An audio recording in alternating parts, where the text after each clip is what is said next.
Hello, hello, good afternoon and good evening to all our viewers in Liberia and around the world. Today is Wednesday, October 4th, and we would like to welcome you to another exciting edition of the closing argument today.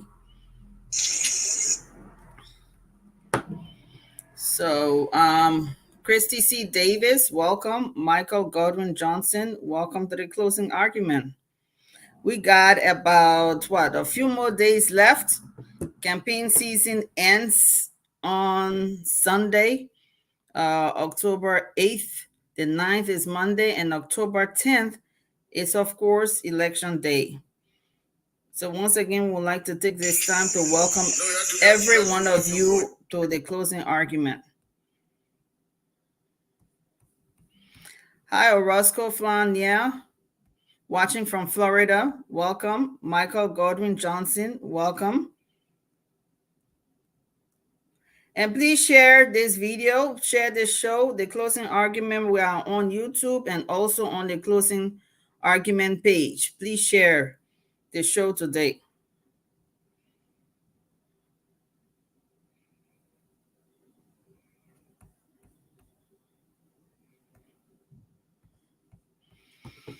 So Liberians who are watching right now, just give us a heads up. What are your thoughts about the election? We are 4 days. We're waiting for the other panelists to come on.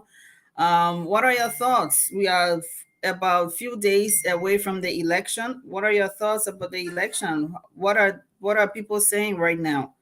So please share. Please share your thoughts about the show while we wait for our other guest panelists to come on.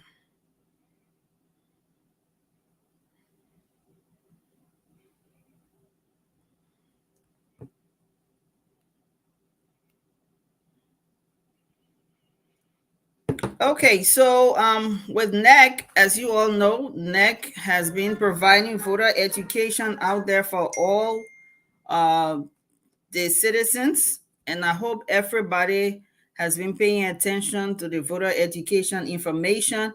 If you have not, please make sure that you get that information, because it's very important for you to be able to do several things. Number one, you have to plan how to vote. Election is on October 10th. The polls open at 8 o'clock. Election is October 10th. The polls open at 8 o'clock. They close at 6 o'clock. What you want to do is to be in line by 7:30 for those of you who are going on the first part of the day. And you have to be in line wherever your polling place is no later than 5 o'clock p.m. Don't wait till the last minute. Go and stand in line. Take your food with you. If you haven't eaten, take just a piece of bread. You got to take blended food with you. But no matter what, make sure you have water with you somewhere, because you don't know how long the line will be. And even if the line seems to be long, have patience, because your vote matters and you must stand in line. So please stand in line. Don't lose your patience. Just make sure you use the bathroom before you go to vote. Make sure you get something to eat. If you're running late and you can't get something to eat, just grab something, grab a sack of water, go stand in line. While you're standing in line, you can be eating and drinking your water as you stand in line to vote. So, hey, Keff, welcome. How are you doing today? I'm doing great, Jackie. How are you? Well, not so great. I'm still under the weather. Yeah, I am so sorry. I know how Yeah, it is when you're not feeling well. I feel bad that you're not feeling well. yeah. Um, And so we since would, last Tuesday, just been sick, still under the weather. yeah. Yeah. So we hope that you will feel better pretty soon. We wish you a speedy recovery. Because I know how it is when people not feeling well. You feel so terrible inside. Very, very tormenting. Very Yeah, tormenting. it is.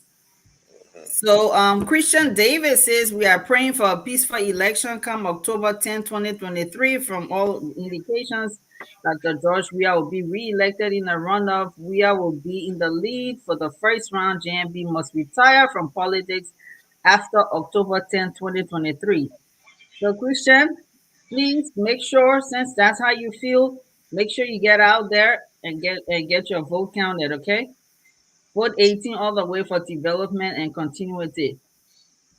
Laura said, "You're losing this election, Jackie." Well, hey, everybody, the beauty of democracy is that we, the people, are in charge of our destiny. And the beauty of democracy allows us to express ourselves freely as long as we do so respectfully. So I love all the comments, whether you for George Weah, you for Unity Party, CPP.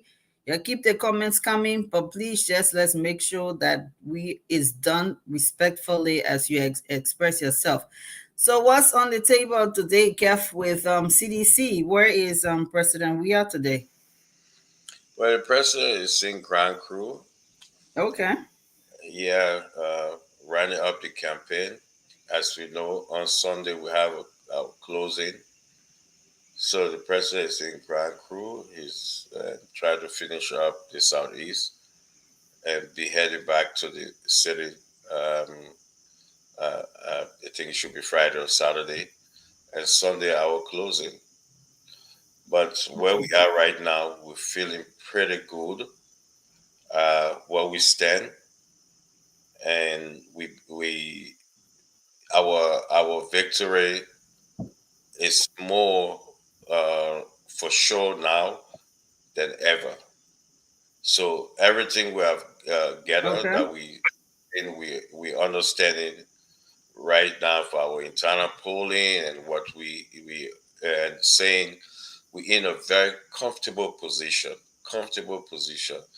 But I will urge our supporters out there, uh, you know, sedition, independent, including Unity Party partisan that want development should go and vote for the CDC because it's because of you of your vote that you're going to vote make us to be in a comfortable position. So go out there and vote.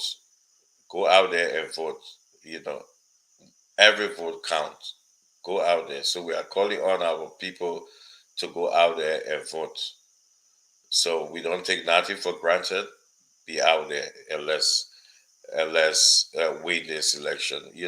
One key thing that we don't want to spend another 50 million for second round. So that will go for that 50 million. We will put it for school for development for our country. So go and vote for this person to continue the good work. And we pretty we're feeling good that our people go out there and vote.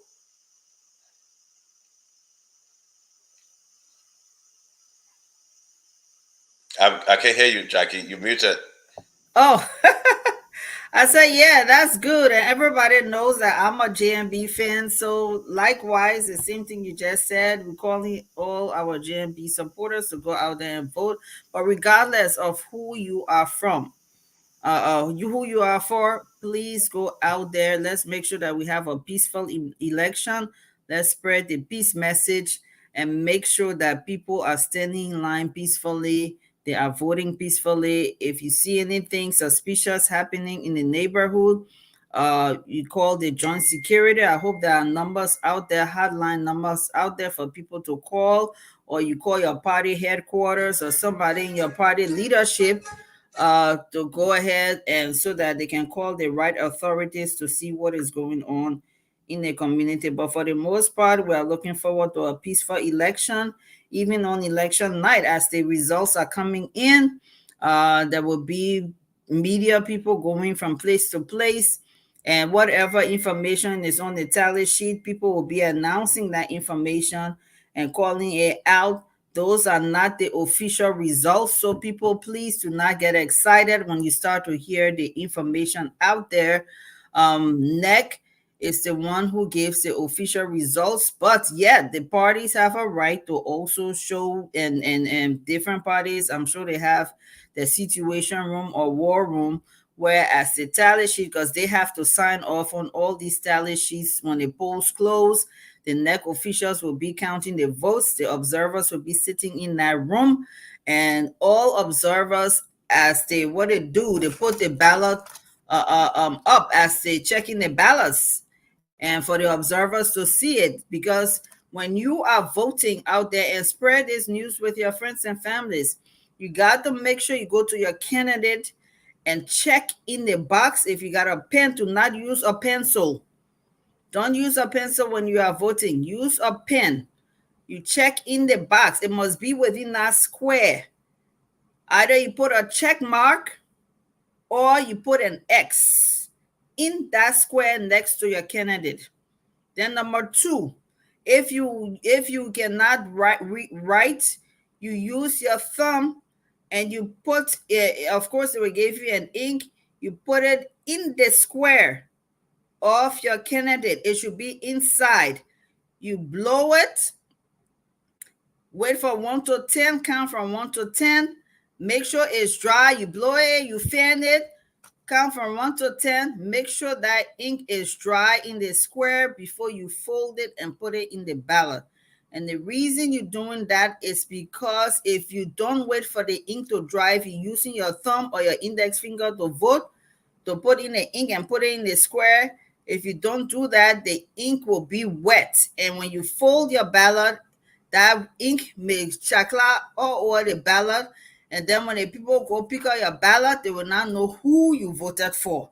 And your ballot will be considered, your vote will be considered invalid vote. That means it will not be counted.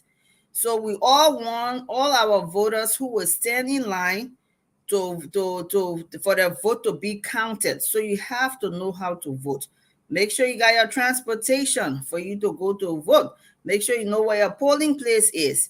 Make sure you have your voter registration card in your hand. You check for it the day before so that you can know where it is. In fact, you'll start checking for your voter registration cards right now. And then you'll go on the polls, be there by 7:30 for the morning people, the afternoon people. Stand in line by 5 o'clock latest so that you can make sure you're in line in time, because all the polls are closing at 6 o'clock.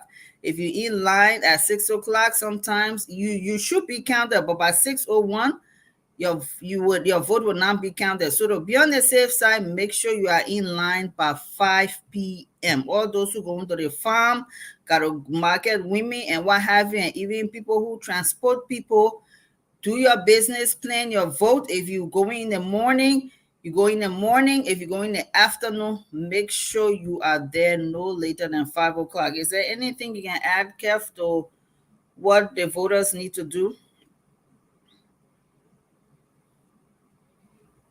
Kev, are you there? Oh, all right. I think Kev is having technical difficulty. They are asking for the YouTube link. We'll go ahead and share it, give you the YouTube link. Just go to closing argument for the YouTube link. We are on Truth FM. We on Bombing radio station. We are also on Hot FM right now. So Truth FM 96.1, Hot FM 107.9, and on Bombing radio station as well. So please share the link. Kev, you were frozen there. Yeah, I was doing something that's went off. Mhm. Oh, yeah, I was asking, is there anything else you want to share in regards to voter education? Okay. Well, you you said it all how to vote, but mainly let's talk about the peace. You know, we have to keep the peace.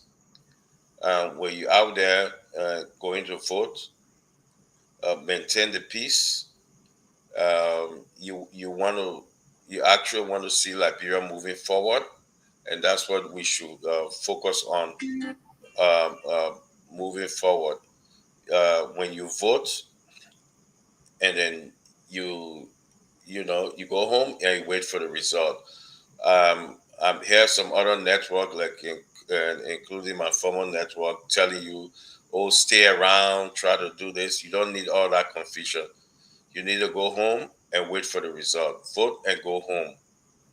and also do not listen to some other network will be calling. Only neck can call who win. Only neck, uh, because what I'm getting, especially from my former network, they will try to call the result and early. Do not listen to them, and go on the street and try to say, because they're gonna pour in some mess that you're gonna hear.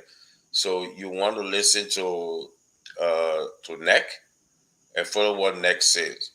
They get a final say, not a radio station, not a radio station. So don't listen to no radio station. And I repeat, because uh, during the special election in uh, in Foy, in that was in Lofa County, my former network went out, and we were on it and called the result, and the result was wrong. They might do that again.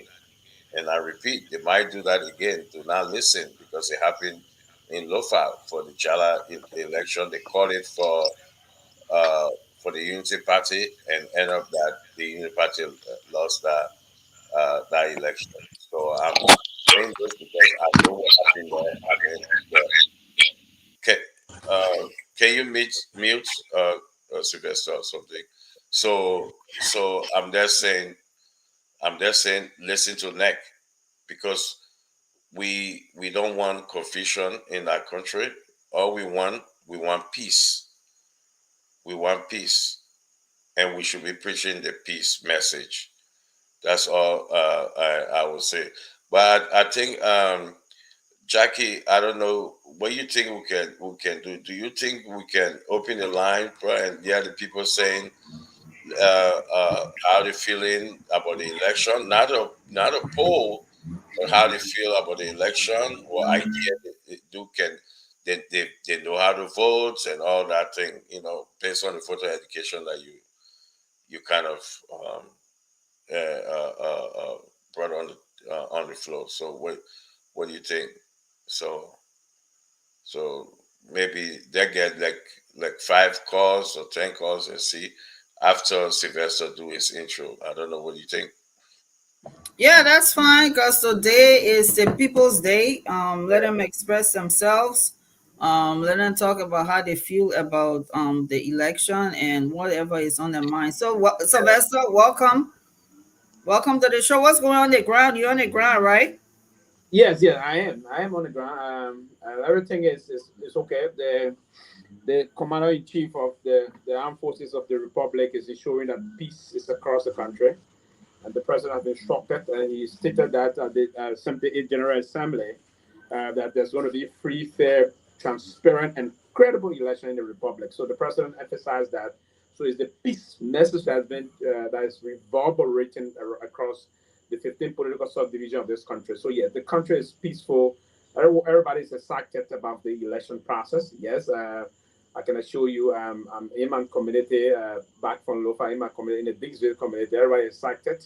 Moving forward, we are looking forward to a Sunday launch where the president will join the rest of the team from the southeast to close the process in consummating our quest for a one-round victory in the republic. So yes, the country is peaceful, and for the first time since many decades, that we're going to mend these elections on our own via the security sector reform. This is the first president that is taking us through this kind of a transition with no international forces on the ground, no one boot on the ground. We have the security sector. We're going to be involved the Liberia National Police, the DEA, the joint security. Now we have our gallant men and women in arms, the AFL. Of course, will be on the standby to ensure that the country is peaceful and that our territorial boundary is quiet. But again, the country is very peaceful. I went to Bond County, any other part of the country that I visited recent times is peaceful. The campaign process. And then we had some issue of isolated cases that unfolded in Lofa. I would describe as isolated. And those perpetrators are going to be brought to book. Those that are trying to orchestrate belligerent activities in this country. We're going to expose them, and the law will take a course. But President, we have emphasized that he's a man of peace, and it's part of the reason why he's being called the peace ambassador of this republic. And he portrayed that as part of his legacy that he did with the UNICEF, with all of international organization and the rest of that. And he amplified that in recent time at the 78th General Assembly, where he showed world leaders that he's going to ensure free, fair, transparent, and credible election in the republic. But yeah, the country is peaceful. I just came from Central Monrovia. It's very peaceful. Everyone's interacting. Looking forward to the wrapping up process of the campaign issue. It's a very wonderful thing we're saying, and the democracy is on course. But yes, I'm very convinced what we've done as per our record. Our own chief, as for what he's done for this country, I'm convinced that we're going to win these elections and win it very bigly.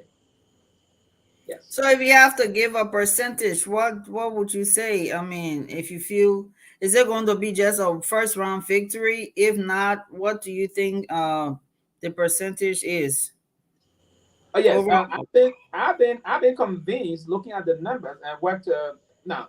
If I what I observe what is unfolding currently in Lofa, what the current former vice president is doing in Lofa now, and what we did in Lofa last week, as per the record of what the president performed, I'm convinced that we can take it around 54.3% the crowd to get the job done. Listen, 2005. So are you saying it's going to be a one round victory?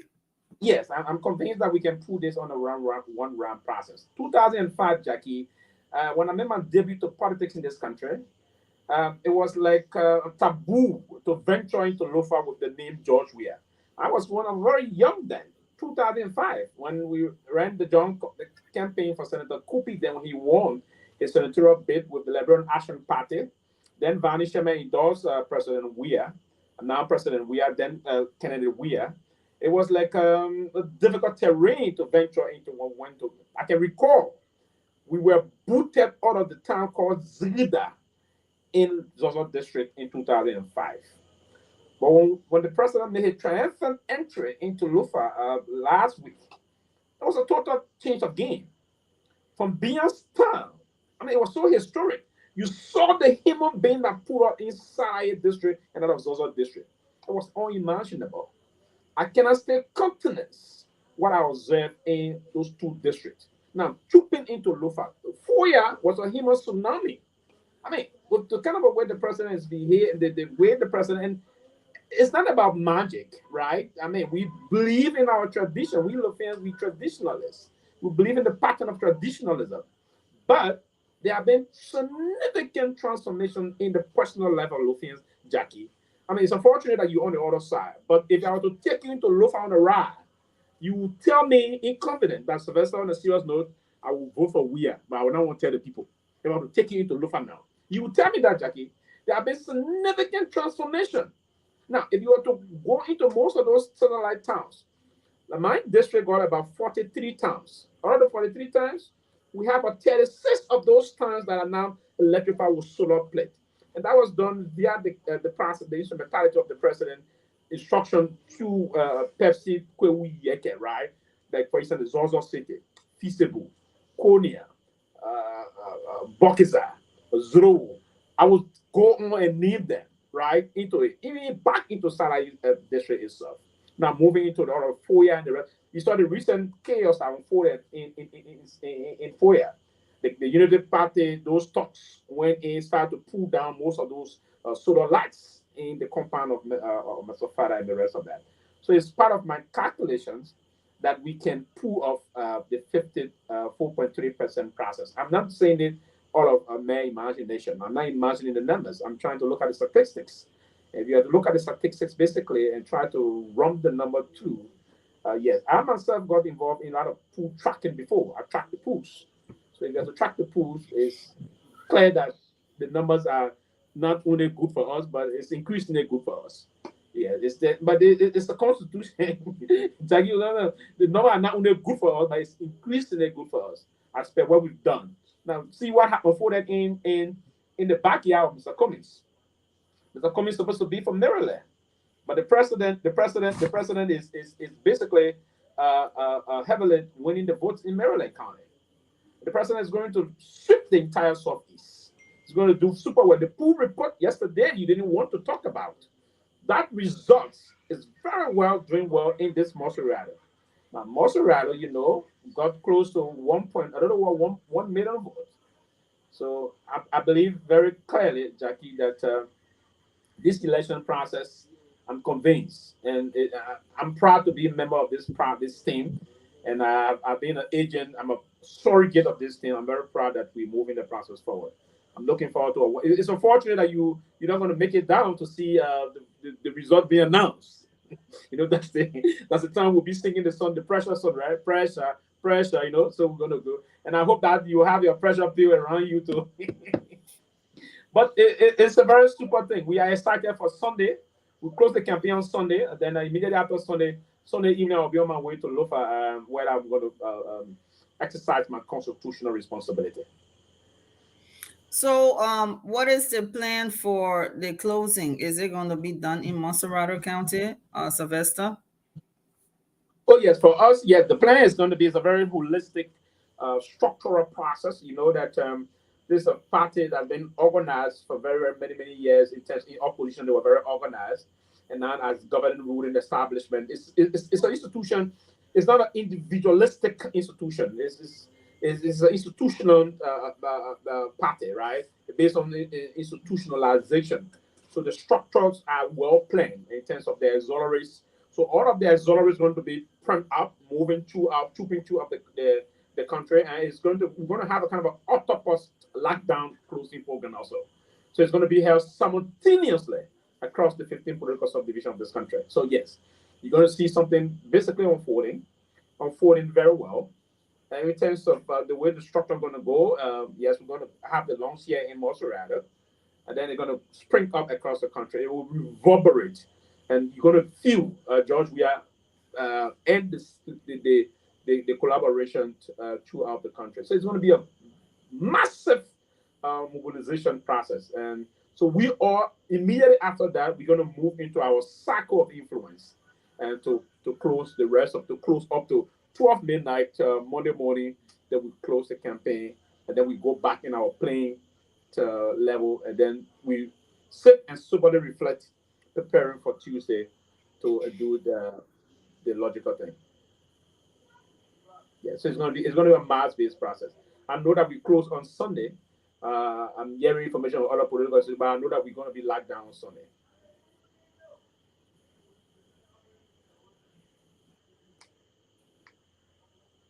Jackie, are you there? Sunday, is it going to be? I didn't get that clear. Is it going to be at the ATS or you'll just go around? No, so I'm going to give the details of that. I'm not cloud with the authority to give the detail, but I know that we close on Sunday. There will be a detail coming up beginning tomorrow. You're going to hear that. But the recent, the 7th of September was not only at the ATS, it was across the country. Was across. That's why the last time Keff asked a very serious question when the other time say after everybody lost, because you saw the fever all over the country, all over Monrovia and environment, the suburb. So all the entertainment area, communities, people celebrated in town hall, different school districts, community gatherings, those auxiliary processes. It's going to be across. It's going to be a octopus step up, kind of a lockdown program. So it's going to be across the country, all over. We're going to have people. They're going to be in Lofa. It's going to be in Grand Cru. It's going to be in River Cess. It's going to be in Bapur. It's going to be in River G. It's going to be in Kitman. It's going to be in Bomi. It's going to be in Bone. It's going to be in Niba. Across. It's going to be in River Cess. It's going to be Sando. Across the length and breadth of the 15 political subdivision. It's going to be across the 43,000 square mile, the middleweight of the Republic of Liberia. That's what we're going to do. So this is going to be a show of strength as to what we can do and how we can go about doing what we can do. Okay. So, as far as the voters, Sylvester, do you have any message for the voters out there? Oh yeah. What I would say to us, Liberians, we are very resilient people, very peace-loving people. We can disagree to agree, Jackie. You being on the platform, I respect you, you respect me. Kev do respect you. We all respect one another. We disagree to agree. We have our point of divergence. But we should never allow anything to bring us apart. We should never allow anything to bring this country. So my advice to all of us, Liberians, we're very wonderful and good people. We sit today, we disagree to agree on political ground. But that does not mean our common patrimony we have in this, all we have in this country we have. This one country we call Liberia. The only country that I can never be deported from, where you cannot be deported from, right? That's our own country. The country that the spot whatsoever dossier you have on our side, this is where we call our own. So the only thing we can do, right, is to love ourselves. We disagree on the political ground, but again, we should allow democracy to thrive, and that's why the president said he's a democratic element. He's going to live as per the rule of democracy. He democratized the thought process of Liberia. That's why you hear some people come out and say a lot of things that is not acceptable. But yeah, it's part of the democratization process of the country. That's what we talk about, pluralistic democracy. And yesterday, when the likes of Backup Mafia and the rest of the folks were talking about democracy, democracy is the pluralism that we talked about yesterday. They say, hey, everyone should be given the opportunity to go about, to see the proliferation of political parties today. We're having 20 candidates in a race. It's the democracy we all talked of yesterday. So we need to push it. We need to go for it. But the only thing we should not do, we should no more fight. There's no thing about engaging in those belligerent tactics. But we can engage in the disagreement tactics, though. That yesterday you disagree to agree to the process of all of things. We allow you to throw your ideas out. But again, we should be a very good sport people. If you are defeated on the football field, you should be humble enough to accept defeat, right? So it's not part of the issue, but we should know they go and tear ourselves up. Oh, what happened? Uh, it's the signal back home. Oh, okay. So I think we should try and see how we can uh, um, open a line and let people give their ideas, and let's hear from our people. Okay. So can we go ahead and open the lines? The neck video, can we show that? Is it available to show? I don't know. The neck education video? I don't know. I don't know. If Okay. okay, I think they're trying to cue it to to come in. Okay. Okay, let's see. You talking about this one? Let me see. This one? Yeah, the video from neck. Yeah. Yeah, but it's sound. We're not having sound.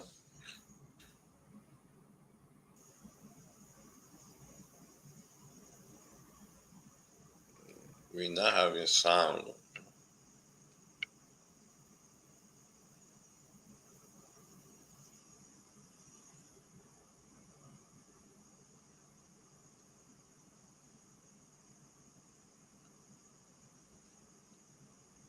Yeah, we're not getting sound. Is the video, is the volume? Oh, the volume is not on. So you gotta click on the volume, Kev, I think. Oh, The volume on the neck, on the neck stuff is not on. they in the back. They're in the Oh, back doing it. Mhm.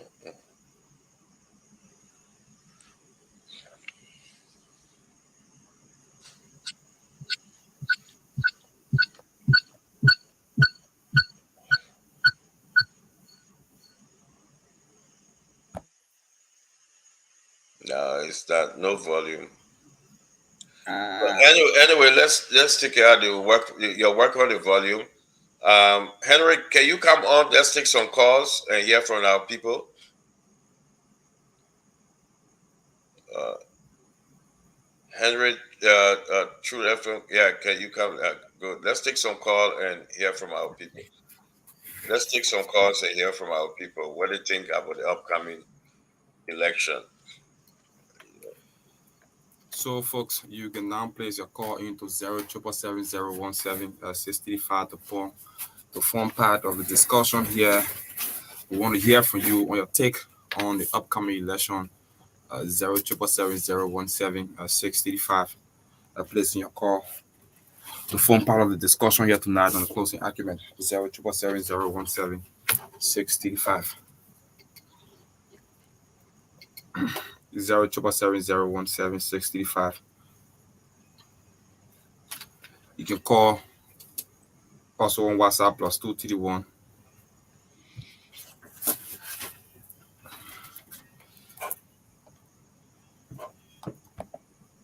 Okay, next week at this time, the 4th, next week Wednesday, we'll be hearing the results coming in. Yeah, but Henry, can you put the number on the Yeah. screen so that people can Yeah. see? But this To time, this caller, hello.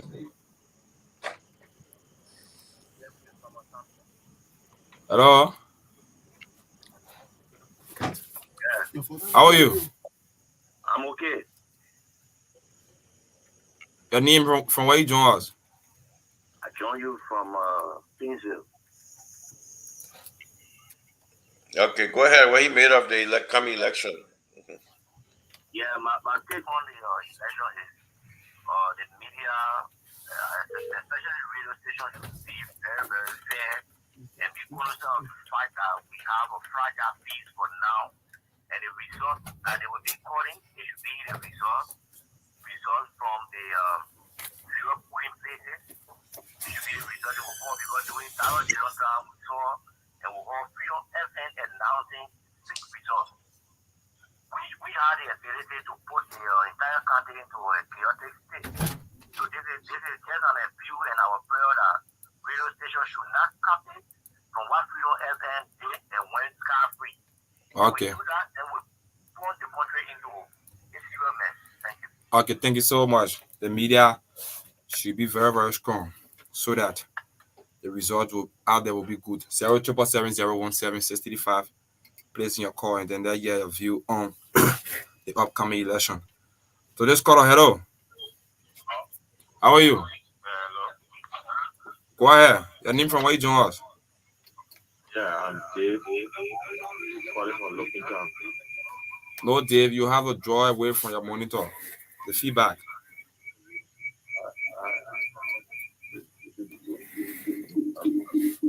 Yeah, so, hello? Yeah.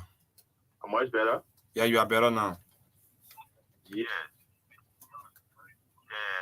The only thing we can say if we want to maintain the peace of this nation, we got to be cognizant.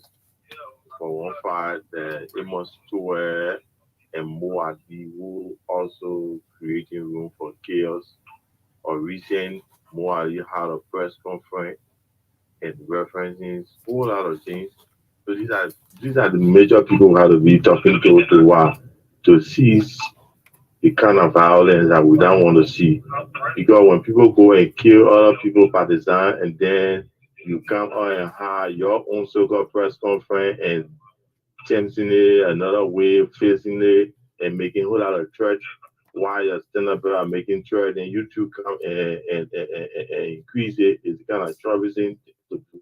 So we all have to talk to everyone to bring peace in this coming elections. When we all go to the pool, like what the brother said, after vote, everyone go home and listen to election commission. Election commission should be the rightful person to announce results. Okay. Other than that, there will be a lot of things to be in this country. And be one of the major people that the party has to be talking to, and people have to be talking to them to stop now. Okay, thank you. That whole idea, thank you so much. We have other people on the line. 0777017 635, placing your call to form part of the closing argument. Hello? Yeah, good evening. I will say good evening to your panelists. How are you? Yeah, I'm Al Lawson, White Clipper Junior. I come from College Farm Bush Community, Magidi County. Your name from where you join us? Yes, I'm Al Lawson, White Clipper Junior. I come from College Farm Bush Community. Go ahead. Yeah, let me first commend your panelists tonight, at least. They are giving us the time to participate in the program. Yeah, for this election, for me, I'm anticipating a peace. But the peace is bad on us, we Liberians. Because you notice that on the same date of voting, violence will occur that between seeing supporter of those politicians. I urge the media to give a balanced report that will be coming from the result room. Because what sometimes we observe, reporter will give misleading information, the public will bad, but then at the end result, it will create chaos, and we are not willing to go back to that direction. I pray that Liberia will remain peaceful after October 10th, and I pray that the leaders that will be announced, we all should abide by that. Thank you. Okay, thank you so much. We all should abide by that after election, and we pray for peace. 0777017 The one thing is that when you see we don't take calls, it means the discussion ground will have to conclude before we take calls. So now that we are live today, you won't tell us anything, or we are live today. No. When we are discussing issues, we'll have to conclude them before taking calls. Hello. Good evening. How are you? I'm okay. This is Pascal Davis on district number 6. Okay, Pascal, go ahead. 1 minute. Thank you. It's sufficient. Let me first of all appreciate the team. I think you guys show is the best because you allow all of us on all sides to make our input. I must appreciate this is the independent that we have always talked about. And for me, I think the media has a greater role to play. And the reason why sometimes these violence have been experienced is because the way the media itself conducts herself. And I've observed that from several media. So that's why we say politicians owning radio station is a serious problem to our country's survivability. Because, I mean, the messages being preached on some of the radio station for me, I think it's not good, right? And so we need to desist. We always, no matter who we work for, whether politician, as a journalist, you need to at all times practice professionalism. For me, I think the elections will be fair. We don't have history, especially the incumbents. We don't have history of breaking elections. We have to have explicit content in our own. I've always said to people, why are we doubting? Why are we wanting to undermine? I mean, something that all of us should have credibility for. It was the National Election Commission that brought over 11 opposition candidates or senators to the legislature. In 2020, we were, Toka won, even though we wanted to win almost all of the seats, but it didn't happen. They won here, and we appreciated them. We congratulated them. So we still have to trust this elections commission because they're on the record of organizing and having a peaceful election. It is the mindset. Somebody think that if you don't win, the election is not fair. No, we need to understand that it's a process and it must absolutely produce a winner. Thank you. Again, this is an election, and if you don't win, don't think it's something that you should have by all costs. No, we need to desist from that. The process will be conducted. Librarians will go. They're going to make a decision. But I'm very sure that after October 10th, next Tuesday, President Weah will be announced again as president of this country. I want to say thank you, and we all hope that we can be very professional on that day and even after. Thank you, Pascal David. Thank you. 0777017 placing your call. Okay, I have a caller. Jala. Okay, go ahead. Why are you waiting for your call? Okay, go ahead. Go ahead, caller. Hello? Yeah, go ahead. Yeah, I'm Alexander Sao. I'm calling from Somalia Drive. So I want to appreciate everyone on the call. Thank you for the hard work on the show, for the hard work. You have been serving our country diligently. I'm calling from Somalia Drive, giving reasons why we believe that JMB can be the next president of our country. There is a man who has dedicated his life in the public service. He has contributed immensely. He has preached peace messages. Even in a campaign, he has been preaching the messages of peace, and we believe that he can redeem this country. Right now, our country at a standstill.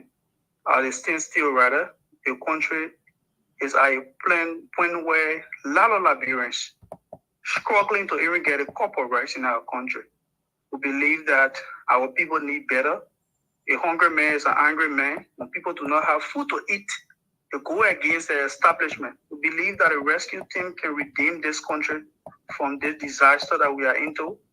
And we are also moving out to our people, telling them to be peaceful, educating them on how to vote, and showing that they know how to vote on that day, that they will be peaceful, they will coordinate themselves in a manner in which that it will be favorable to the Liberian people. Because tomorrow, Liberia remains. We believe in nationalism. We don't believe in individual or institution. So we believe that JNB stands for that cause, and this is the reason why the rescue mission is supreme, and we're going to ensure that JNB be president comes October 10th. Thank you very much. And let me say, all Liberians want you to be peaceful on that day when you go coordinate yourself better, because Liberia is the only country we have as our common denominator. Thank you very much. All right, thank you. Thank you. Okay, Jala, you got some more callers? So quickly. Welcome, Lofa Juniors, to another version and edition of the closing argument today. Thank you, Jack. Thank you, Jackie. We're almost there, Lofa. We're almost there. We are almost there. Hopefully, Yeah, we we've don't been jump. taking calls, and we've also been sending messages to the voters. Jala, do you still have callers coming in?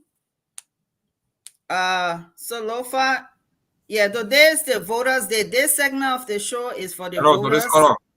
All right, we got callers still coming in. I'm doing okay, and you? I'm great. Your name from where you join us? My name is Jeremiah Davis. I call from the Peabody area. Okay, go ahead. 1 minute, please. Yeah.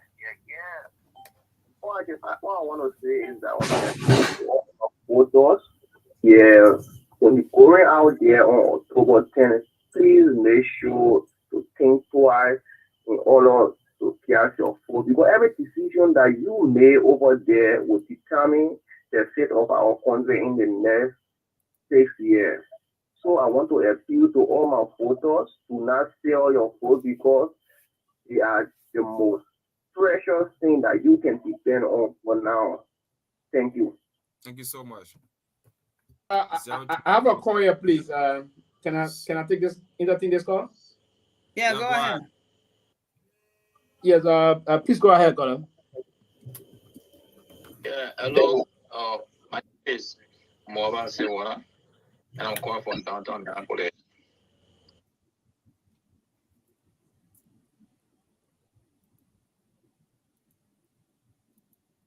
Hassan and Sylvester Peabody, for a level of time you guys have been propagating the agenda of the Coalition for Democratic Change. We want to say thank you, guys. We appreciate your effort. And we want to send this warning to all our Liberians that comes October 10th, let us remain peaceful. Peace first, peace last. Liberia is all that we have. We heard the president, everywhere he goes, he preaches his message. So we as members of the ruling party and the coalition, surrogates of we are, let us follow and emulate his good example. Let us continue to remain peaceful, bearing in mind that President Weah victory is certain. So we are already in the winning seat. Let us not go violent. Let us remain law abiding. Let us remain peaceful. Go out October 10 and vote President George Manuel Weah and all other members on the ticket of the Coalition for Democratic Change. Thank you for having me, and have a God bless day. Thank you so kindly. Thank you.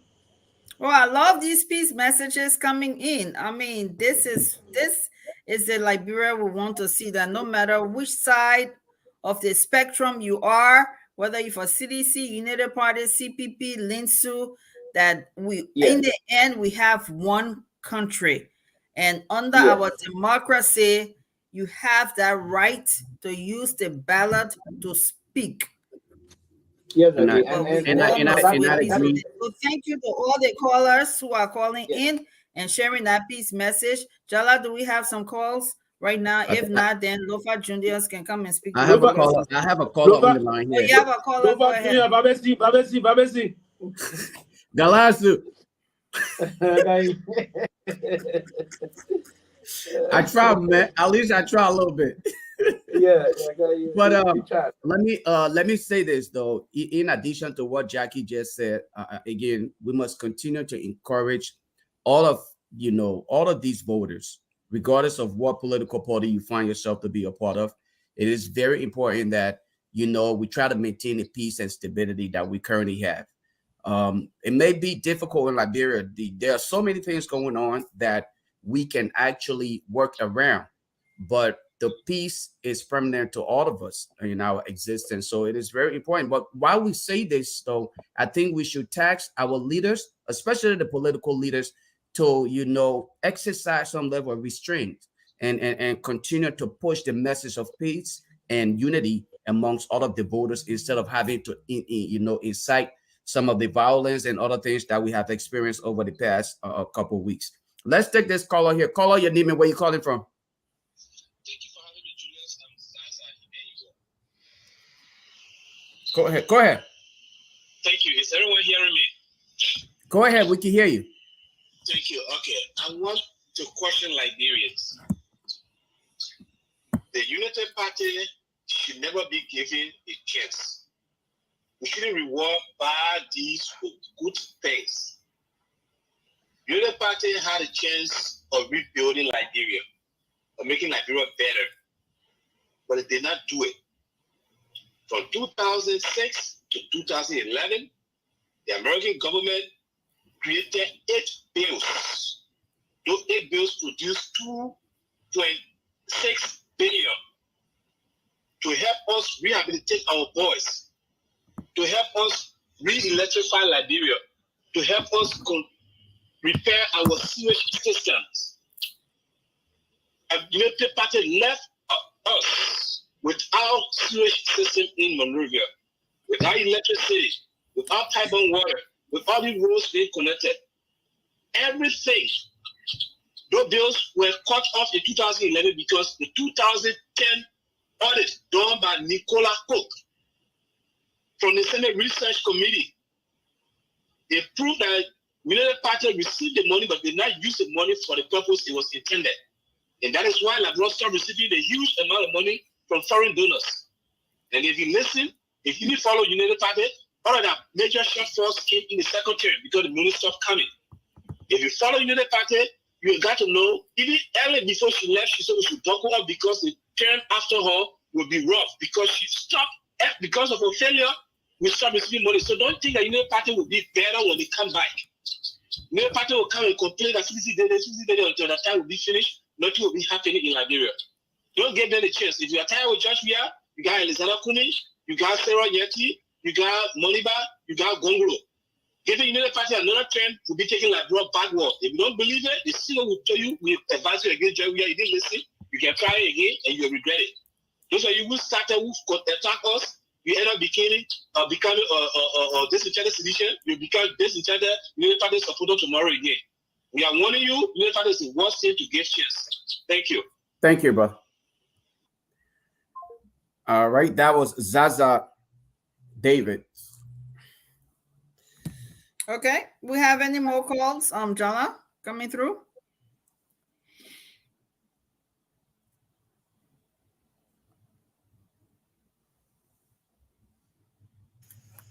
To this caller, hello. How are you?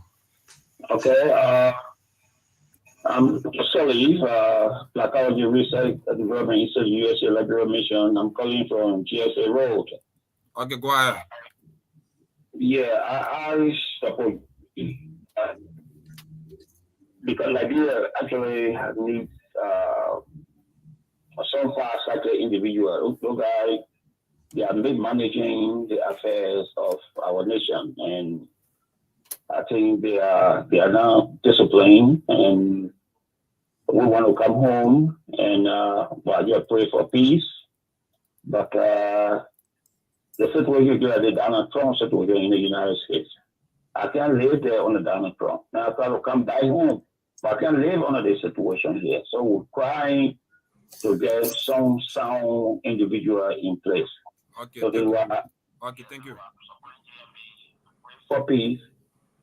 This is what we're about. I'm Dr. Sully. Okay, thank you. 0777017-635. You can place in your call. Okay, thank you. To this caller, hello. Yes. How are you? Yeah, this is August calling from Johnsonville Back Street. Okay, Augustine, go ahead. Yeah, for me, my message I have for all the Liberians and also all politicians is this: let us embrace peace and reconciliation so that our future can be better. Although the past was very bad off, but our expectation should be our future should be better. These political parties that are throwing threatening remarks, some of them party A, party B can get and say, I'm seeing the possibility that if this party A win, I'm seeing blood floating on the street. And party A saying also that if this other party win, there will be no Liberia. Those negative words should be erased from our mind, and other people trying to paraphrase the whole thing is understood what it is they are in, but let them get to know that Liberia is better than an individual. Please let us encourage peace. Okay, thank you so much. We have to encourage peace. 0777017-635. Placing your call to form part of the discussion here tonight on the closing argument. We want to get your view on the election process. To this caller, hello. How are you? Fine, yes, Emmanuel. Okay, Emmanuel, where you calling from? I want to alone. Okay, go ahead, 1 minute, please. Yeah, we don't want to fighting there, one peace. Okay, Emmanuel said he want no fighting, he want peace. Indeed, peace because he has no pass. And our bro stay here, so we cry for peace. Hello? How are you? Okay, oh man, I want to keep you in line. You have a dress away from the radio.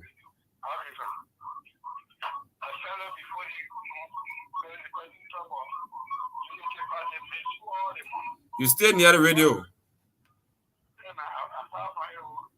Quiet.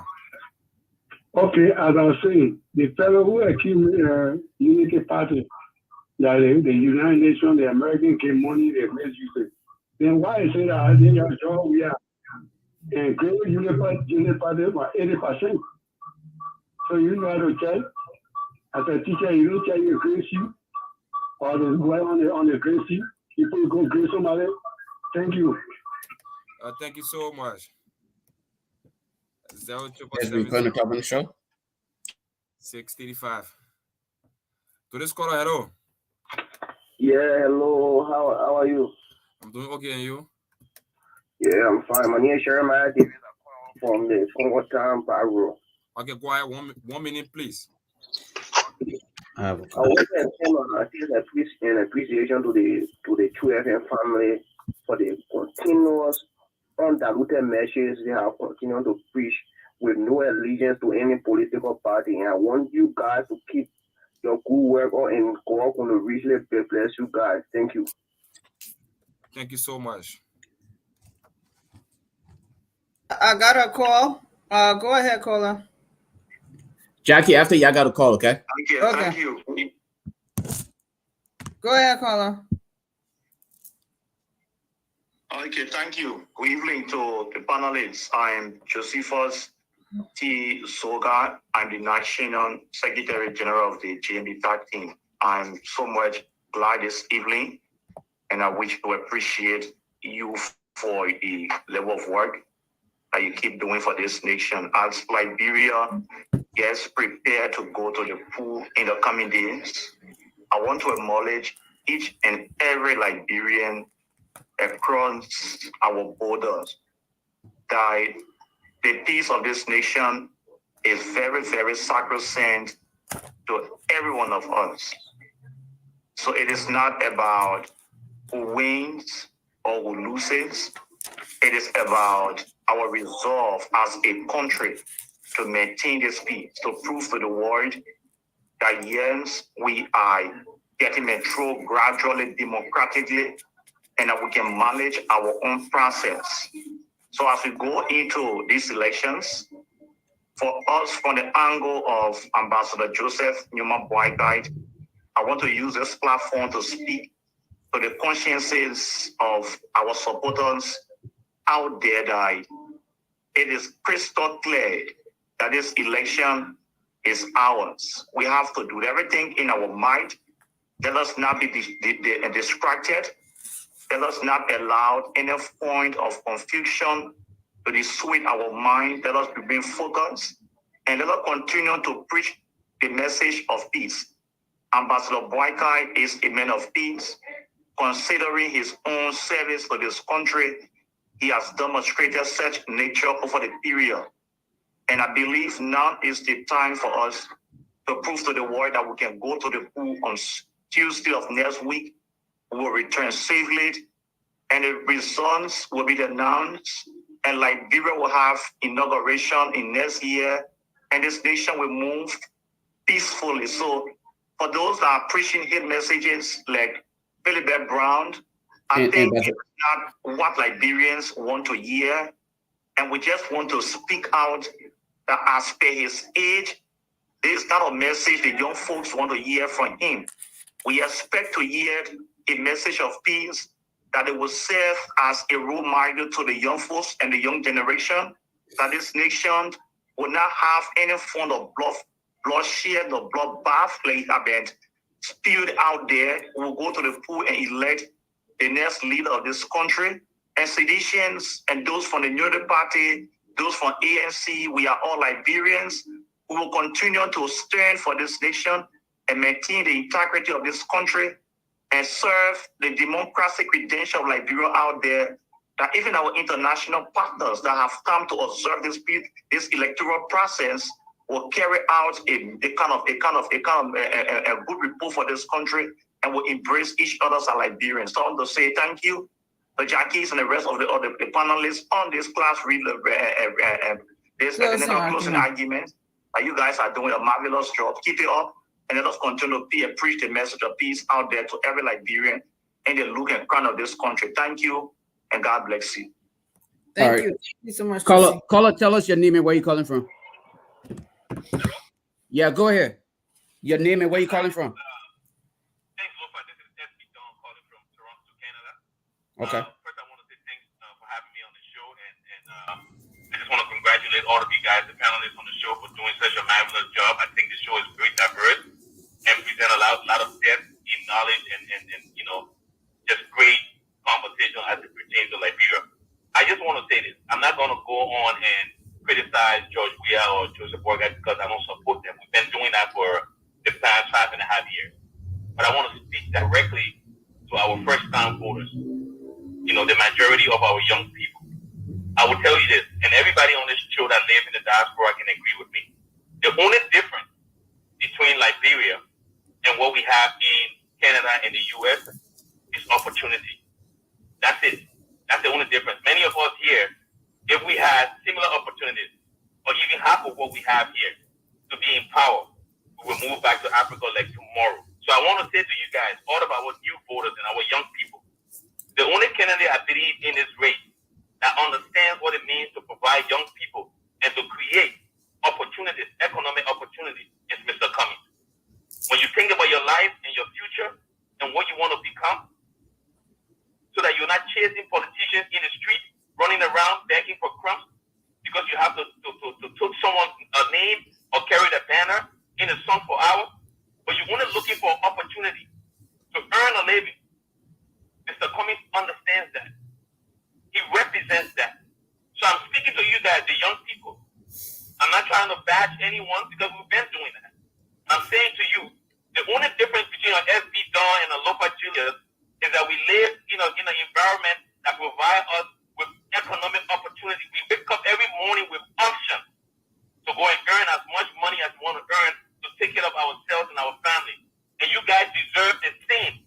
You don't have to be in America to have that. You can have that right in Liberia. But your politicians have failed you over and over again. And this is what Mr. Cummings is saying to you guys. With his connection and his wealth of knowledge, finance and economics is able to turn Liberia around, create job opportunity. Investors are going to come in our country, and our young men and women will have opportunities. So I'm pleading with you guys, give him a chance. You give him a chance, you will see the difference in your lives. I'm not saying everything is going to happen overnight, but you're going to see the foundation. You're going to see the cornerstones of our country being what it's supposed to be. And Mr. Cummings is that man to give you that opportunity. So my young people out there, I hope that God gives you the courage and the vision to see that the only thing that Mr. Cummings wants from you is not for you to stay in the street and carry him on, and then later on he leaves you hanging. He just wants your support. Give him a chance. Give him your support. Give him that trust so your life can be turned around. May God bless all of you. And last but not least, we ask you guys to campaign until election day, cast your vote in peace, and go home safely to your family. So thanks for having me on the show. So far, I appreciate you taking my call. Thank you. All right. Okay.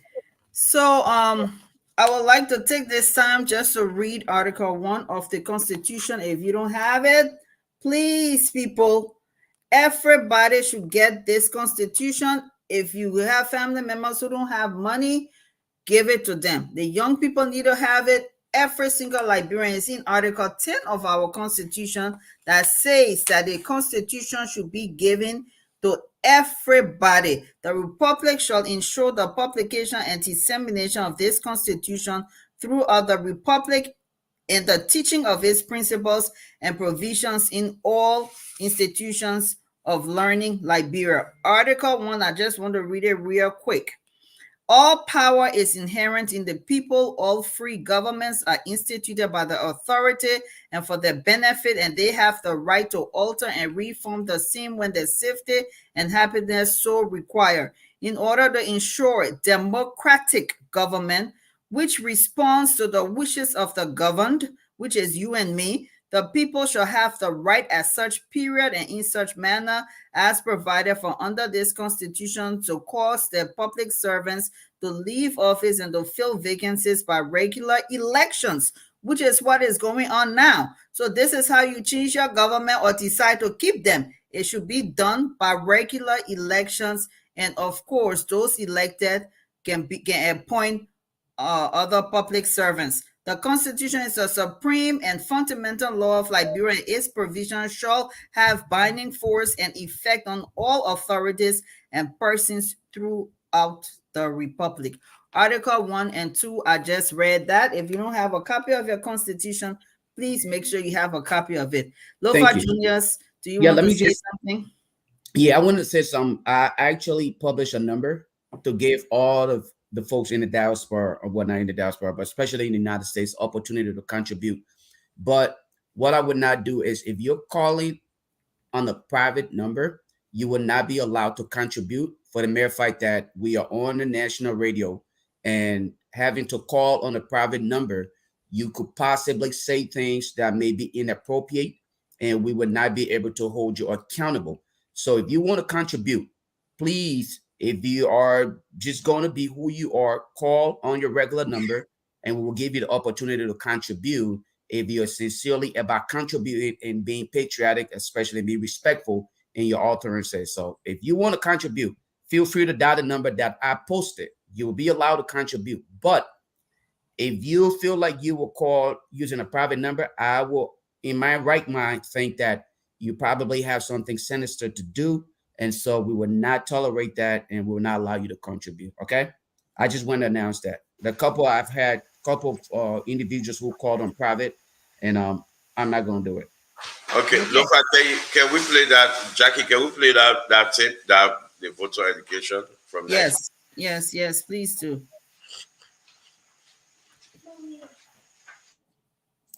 So, Kev, give me a second here.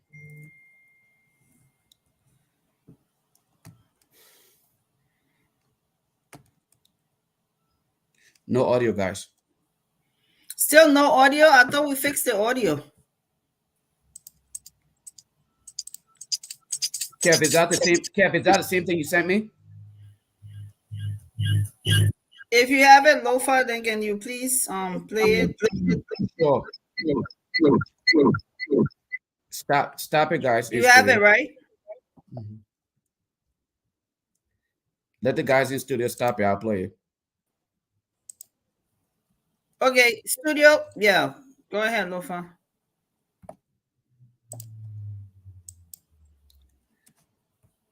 All right. Okay. In the meantime, we want to Go ahead. thank. Okay. There you go. Do we have sound? Yeah. Hello, my Liberian people. Tuesday, October 10th is our elections day. The voting will start 8 a.m. in the morning and end 6 p.m. in the evening. Here are things you need to know about the voting process elections day. 1. Make sure you have your voting ID card and go to the first center where you register to vote on elections day. 2. When you reach at the voting center, show your voting ID card to the NEC staff and stand behind the last person on the line. Do not stand in front of others who are already in the line. 3. Only people with special needs like the physically challenged, old people, pregnant women, and young baby mothers will be taken to the front of the line to vote. 4. After a while, it will be your time to vote. Give your voter ID card to the NEC staff so that he or she can check if you should be at that center. The NEC staff will also show you your polling place or room. 5. When you enter the polling room or place, they will check for your name in the final registration room. 6. You will be given 3 ballot papers on election day: red for presidential, blue for senatorial, and green for representative. 7. You must mark with a pen or thumbprint in a box in front of the photo of the candidate of your choice. There are 3 ways to mark your ballot papers: check mark, or an X, or with your thumbprint. Note, you must only mark one time on each ballot paper. 8. If you mark using thumbprint, you should wait a moment till the mark dries before folding the ballot papers. 9. You should fold each ballot paper separately and put the ballots in the rifle box. 10. Your choice as a voter is a secret and no one has the right to know. Please watch out for the following on elections day. 1. All registered voters are to vote only one time. It is a crime to attempt to vote twice or more. 2. Please avoid violence during the election. Violence is not good during election because elections come and go. We will have to live together to build Liberia after these elections. 3. Do not get involved in any campaign activities on elections day. If you see anyone campaigning, please report to the NEC. Vote Liberia. Hello, my Liberian people. Tuesday. I think that's it, guys. You guys, unless you want to play one more time, but I think that's it. I have a call on the line here. If you guys, are we still taking calls? I have a call on the line. Yeah, we'll play again at the end before we close the show, Lofa. Okay. All right. Call on the line. Go ahead. State your name and where you're calling from, please. Yeah, good afternoon. Good evening to everybody. This is Breakable Power. I'm calling from DC, Washington. I found the show this evening. I thank you guys for the show and also for the peace mentions. I keep saying to everybody, the country Liberia is not for anybody, even down the president in power. So if everybody try to screen the country for them, that even when they didn't win the election, it's a threat for other people. Then you really don't want for the people. You don't do everything for the people. When you talk about election, it's 2 persons in a race that want to be somebody. So when one person win, you don't win, you have to accept it.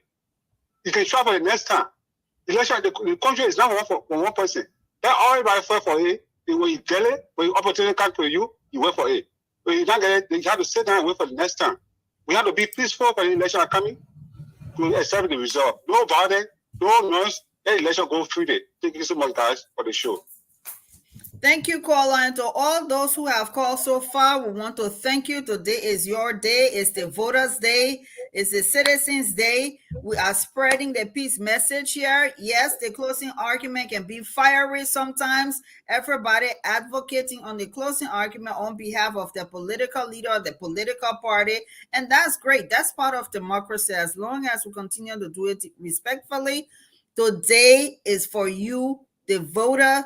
Call in, talk about how you feel about the election, how you feel about your party, your political leader. We want to hear from you. Are you ready? And also let us know if you are ready and set to vote on October 10th. Are you voting in the morning or in the evening? Are you voting in Nimba? Are you voting in Lofa? Are you voting in Montserrat, in Grand Bass, or in Grand Cru? River says, let us know what you're going to be voting for. Let us know if you are ready, you are set, you have your voter registration card.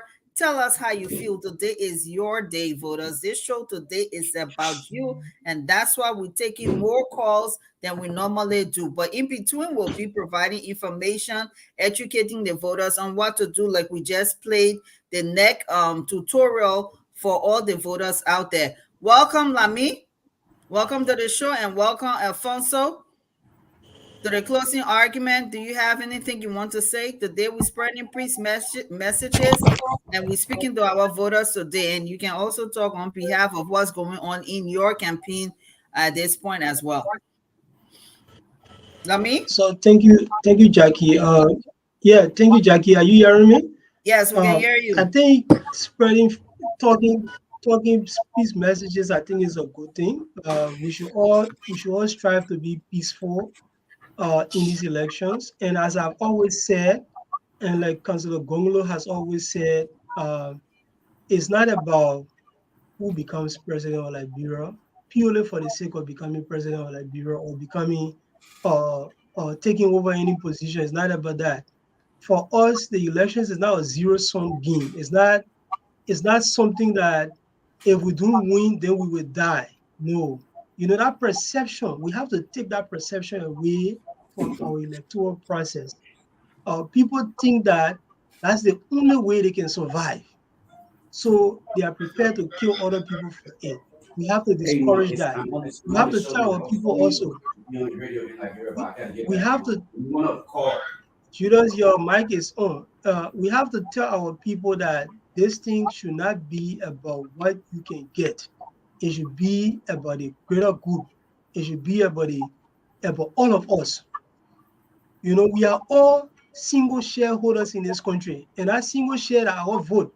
Every single one of us that belong to this country, we got only one share. And our share is as good as any other person. My share and Mr. Weir share equal. My share and Ben share equal. My share and Pee-wee share equal. Pee-wee share bigger than my own. No, all our shares equal. We have equal shares in this country. That's how we should treat it. That's a perception that we should have. And the same way we're telling people to accept the elections result when the results come up, at the same way we should be telling other people when you do anything funny to temper with it, will all come down on you like a ton of bricks. It will not be one group of people saying we are cheated. If anybody does something wrong, every one of us will be cheated. That should be our attitude. We will all condemn wrongdoings regardless of who does it. That should be our attitude. Anybody that does anything wrong, regardless of which side the person stands on, whether the person is on my side or on your side or on another person's side, we should all take one stand against that person. That should be our attitude. Let's go out there on Tuesday. Let's elect the best person. We've all been making our cases. We have a few more days to continue making those cases. It's our hope that the Liberian people will see our way. If they do not see our way, so be it. We'll continue being engaged in the process, and hopefully the failures of other people that they have consistently failed will get the Liberian people to realize who are the best people. But I agree with you. It has to be all about preserving our peace, because for those of us who can remember people who ran to Greystone, for those of us who can remember that, unfortunately there are several people in this country who do not remember Greystone. The other day I was having conversation with some people, talking about, I really don't know what I told them. I said, anybody who was born in the 1990s doesn't know what war is. Anybody who was born in the 1990s, especially people who were born after 97, they don't know what war is. So if you're telling the people you don't know what, you're wasting your time, because they don't know what it is. For those of us who have experienced it, who know what it is to be ducking and dodging bombs, or thinking about where you will get your next meal from, thinking about whether somebody will burst into your home and murder you. because it was free for all. For those of all who know that, it behooves us, because none of those people who do not understand what we went through during the war are standing for office today. Is anybody 20-year-old running for any office presently? No, they're not even qualified to. The only thing they can do is vote. So it's not about them. It's about us who know where we came from. So let's try to be as peaceful as possible. Let's try to stop making this thing about what we stand to benefit. The people in power, they're thinking about what they will lose. The people who think they're taking over from them, they're already calculating their pay, which car they will drive, which homes they will build. Then we have to stop that thing. That doesn't help us. It absolutely doesn't help us. We have to be content with what we have. If you are earning something, working for government is a privilege. It's nobody's right. Even though some people can be saying, oh, it's my right, I'm a Liberian citizen. No, it's not your right to be a government minister. It's not. It's a privilege. And not many of us have that privilege, that opportunity to serve in that privilege. So the few people who can serve there, they have to behave properly. They have to stop thinking that if it is not them, it should be no other person. I will stop there for the time being. Thank you very much. But let me make it clear. The show, what we're doing here is, I thought it was a monologue. yeah, what we're doing here is to let the people to inform the people that no matter what that you feel will happen, we have the courtroom, we have other places for redress, but we are telling our people, don't let nobody put you on the streets. If your party lose, they certify the result, you can go to the court.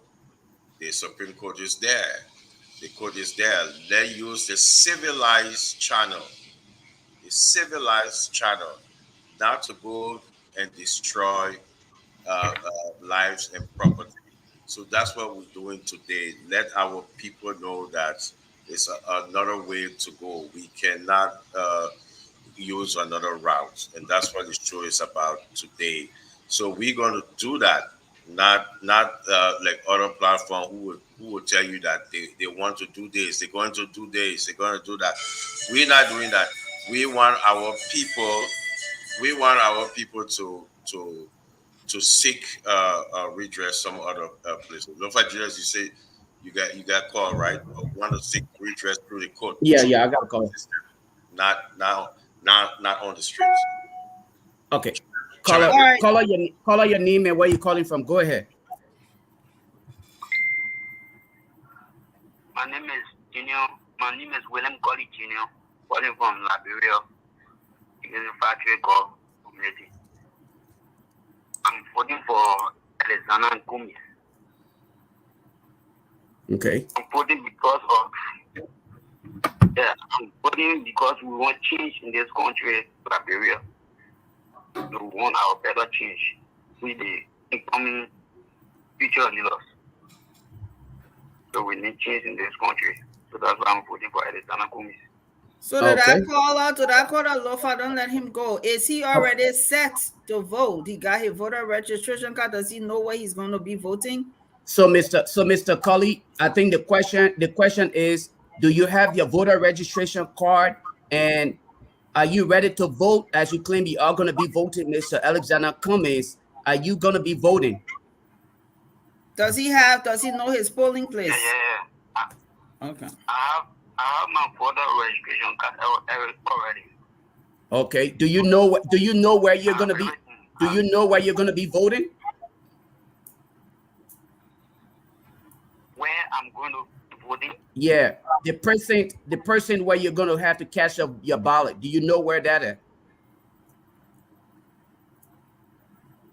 Where the person is? Yeah, where you're going to vote. The place you're going to vote. You know the place? Yeah, I know the place. Okay. Good. All right. The place I read so that the place I'm going to vote. Okay. It's not too far. Okay. All right. Excellent. Thanks to that voter who calling. You guys want to know whether he went for the Cummings campaign too? The folks want to know, were you on the field? Did you go on the field too? Nah, we just want to know what the voters doing. He said you're not feeling well, so he didn't go on the field. But he's Let's up there. get Ben and Alfonso come Alfonso, in. Let Ben and Alfonso, Alfonso yeah. come in. Well, I just want to thank you guys and sorry for being late. I think this is a great show. Thank you, Jackie and Keff and Pee Wee and Lofa and Alfonso and Lami. I think this is a great show. As Lami was speaking, it reminded me of something the former vice president of Nigeria said to me, and I like to repeat it. When he went to Liberia, and I had the privilege to moderate that session with him. In the waiting room, he said to me, because we're talking to a bunch of young people, and he said, you have such a young country, and it is a gift, but it also could be a problem. He said, because an uneducated society, a society where a lot of young people are not enlightened, it could pose a threat to your society. And so I said to him, I said, well, we have a lot of experiences. And those of us who have gone through, like I was talking about, those of us who went through the war, we like to tell our young people that experience is the best teacher. And so you don't want to study war no more. And he looked at me and he said, that's not true. He said, experience is not the best teacher. He said, experience is only the best teacher for fools. And I took a pause. I said, what is he talking about? Because all my life, I've been told that experience is the best teacher. And he said, experience is only the best teacher for fools because only fools will have to go through a terrible experience for them to know that they're not supposed to go back to that experience. So history is the best teacher. That's why you have to teach history to your country. You have to teach history to your next generation of leaders. You don't have to go back to war. For those young men and women who were born in the 90s, like Lamin said, to know what war is. It's like Rwanda. They don't have to kill almost 1 million people for them to know that genocide is not the way to go. So we have to continue to educate our people. That's why this show is very important today. Educate them and talk to them about history. Let them know where we've come from as a nation and that we should not be going back there. If possible, show them videos. That's why it's important that the national leadership of our country should invest in history. We should teach history in our classes. We should equip our museums. We should let our people understand that we are a society that once killed each other. That pregnant women's stomachs were open. It's gruesome, but they have to know these things. Because at the end of the day, history will be able to guide them, not allowing them to be hostages of our history, but using our history to guide them into a bright future. So I agree with all of you guys on this platform today. The courts, the laws, the legal way, everything that is enshrined within our Constitution has been laid out. But we have to tell our young people and our society the right way to do things. But there's also a responsibility, I think, like Lamin said, on the part of national leadership to make sure that the elections are free, fair, and transparent. That we all go out there and we exercise our franchise and we go and do our civic duty as a citizen. Like Barack Obama said, the most important office in a democracy is the office of citizenship.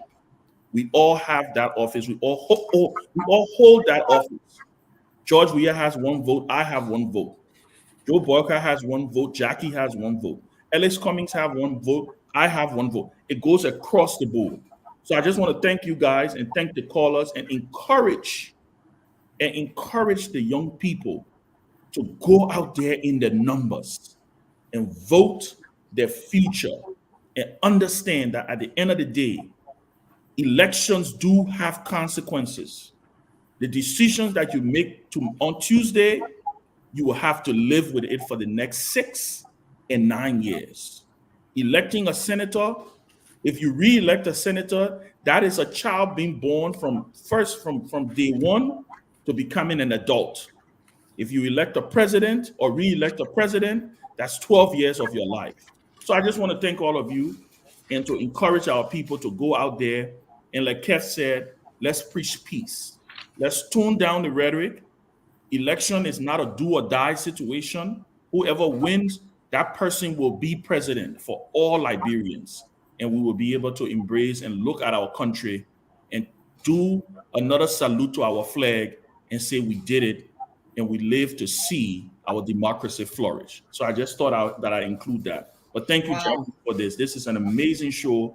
And I want to thank all of our voters out there to go out there and participate and vote their conscience in the future, because Liberia is the only country that we have. Thank you, guys. Thank you so much, Ben. If no one else have a caller, I have another caller. No, Alfonso was speaking. Yeah, Alfonso, then Nicola. Yeah, Yes. Nicola, hold on, please. Alfonso, go ahead. Welcome to closing argument. Caller holder. Thank you, Jackie. Thank you to Ben, Sylvester, Lufa Julius, Councilor Lamy. It's been a while, been very busy with this whole campaign and engagement of our people across the country. But I firstly want to appreciate Chairman Sanvee for his contribution towards the Majabate project in Medina. That was a great thing to do, and I actually want to appreciate you on this platform. I also want to appreciate Henry Costa for that contribution. Politics should not be able to keep up to that level. Once ever we have the opportunity to give back to the society, we should do. So I want to appreciate you.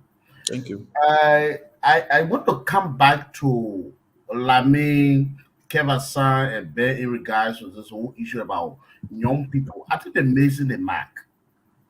And let us stop bringing the young people into this debate. I always have a conversation with people, and I always tell them people, in 1989, that was not the issue of the young people. That was not the issue of the suffering of the Liberian people. Taxi could take you from Broad Street to Dupo Road, Calfee, as could remember. Taxi could take you from Broad Street to Douala, to Iodemi, wherever you wanted to go. Electricity were all over. Water and sewer were pumping in every communities. Community vocational institutions were very vibrant. Multilaterals were very okay for our people in the interior. Rural teacher training institutes were providing for our people. The macroeconomy was fast growing. The cooperators were effective. They were giving back to the society. Our people were living a better life. 1990 war did not come because people were suffering. The war came because the government suppressed, marginalized the people, abused human rights. Our conscience should go to the government. Let's forgo the young people. Let's forgo the opposition. These people have no authority to cause chaos. Only the government. It is only the government. Today, when you see coup d'etat in the Guinea, coup d'etat in Niger, coup d'etat across the West African region, not the people, not the soldiers, did not happen to go and stage coup d'etat. For example, Ouattara in the Africa Coast came to power in 2011. Babo was arrested, taken to the hill because he refused to concede to the mandate of the people. Ouattara came and used the quote unquote the court and quote unquote the citizen to drive his territorial agenda by amending the constitution. Hassan Alpha Condé in Guinea went ahead after his two children were about to expire to get expired. He amended the constitution. The army had to come in to take charge. This is not an issue about the citizen. It's an issue about the government. When you have people in the government cycle and keep saying this election is about us, we'll rig elections, it brings to the table the credibility issues. It brings to the table the way the people will react to the situation. So all of us on this platform and other platforms should join in here and conscious the government. I, as a person, will not sit and allow the government to break election. That is not possible. We should not do that in the contemporary democracies we talk about. Kwame Nkrumah was the best on the continent of Africa. He went beyond the prime minister position. He went beyond the president tenure. He went to extend his term.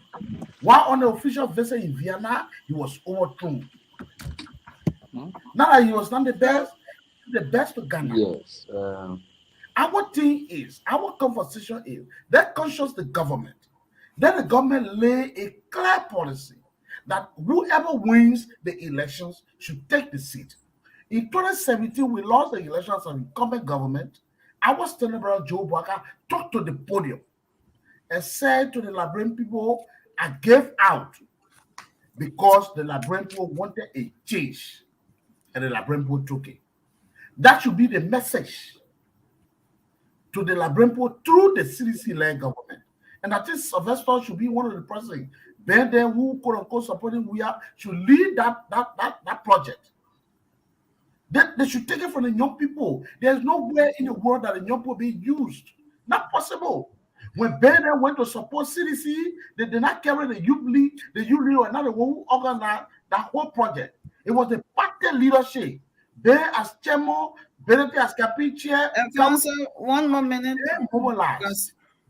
They mobilize the young people and took them to CDC. I will never sit on the platform and people want to conscientize the young people. I will not agree. Let them conscientize themselves. They are the one who got the willpower. They got the money. They mobilize the young people. They got the street tones. They mobilize the young people to take them to projects. The issue is not about young people. Every time I have an opportunity to engage people, I say to the people, it is not about the young people. 20 seconds. Yeah, the young people. I would like to respond to Alfonso's statement, please. Okay. So we will have the opportunity, we will have the space to conscientize ourselves first, to knowing ourselves that no, we have to cut a space before we reach out to the young people. The young people are only being used as a conduit. Yo, come on, don't do that. I'll hang up on you. Don't let me. He's on his. 10 more seconds, Alfonso. Yeah. So at this point, I will want to reach out to everybody, exclusively the government and its operatives. Let me maintain the peace. Let encourage the president that wherever result come out on October 10th, let the government and the CDC accept that result. Thank you. All right. So Alfonso came from the government end. In terms. Yeah, of let me. I want to say something. He mentioned my name so briefly. Yeah. I think Nova Julius got a caller. No. For a long time. But I said, and then Kev, Ben can respond. Why it is true that I also want to respond to Alfonso, like I said. Let's get the callers off the line because I think all of us need to turn me on here because Alfonso was very misleading in his statements. And I think it was. Let's get the caller off the line first. Let's get the caller off the line so some of us can respond to that statement. Caller your name and where you're calling from. Let's hear from you. Well, this is Dr. Leo Montgomery. Lofa, thank you for the call, and I just want to say good evening to the rest of the panels.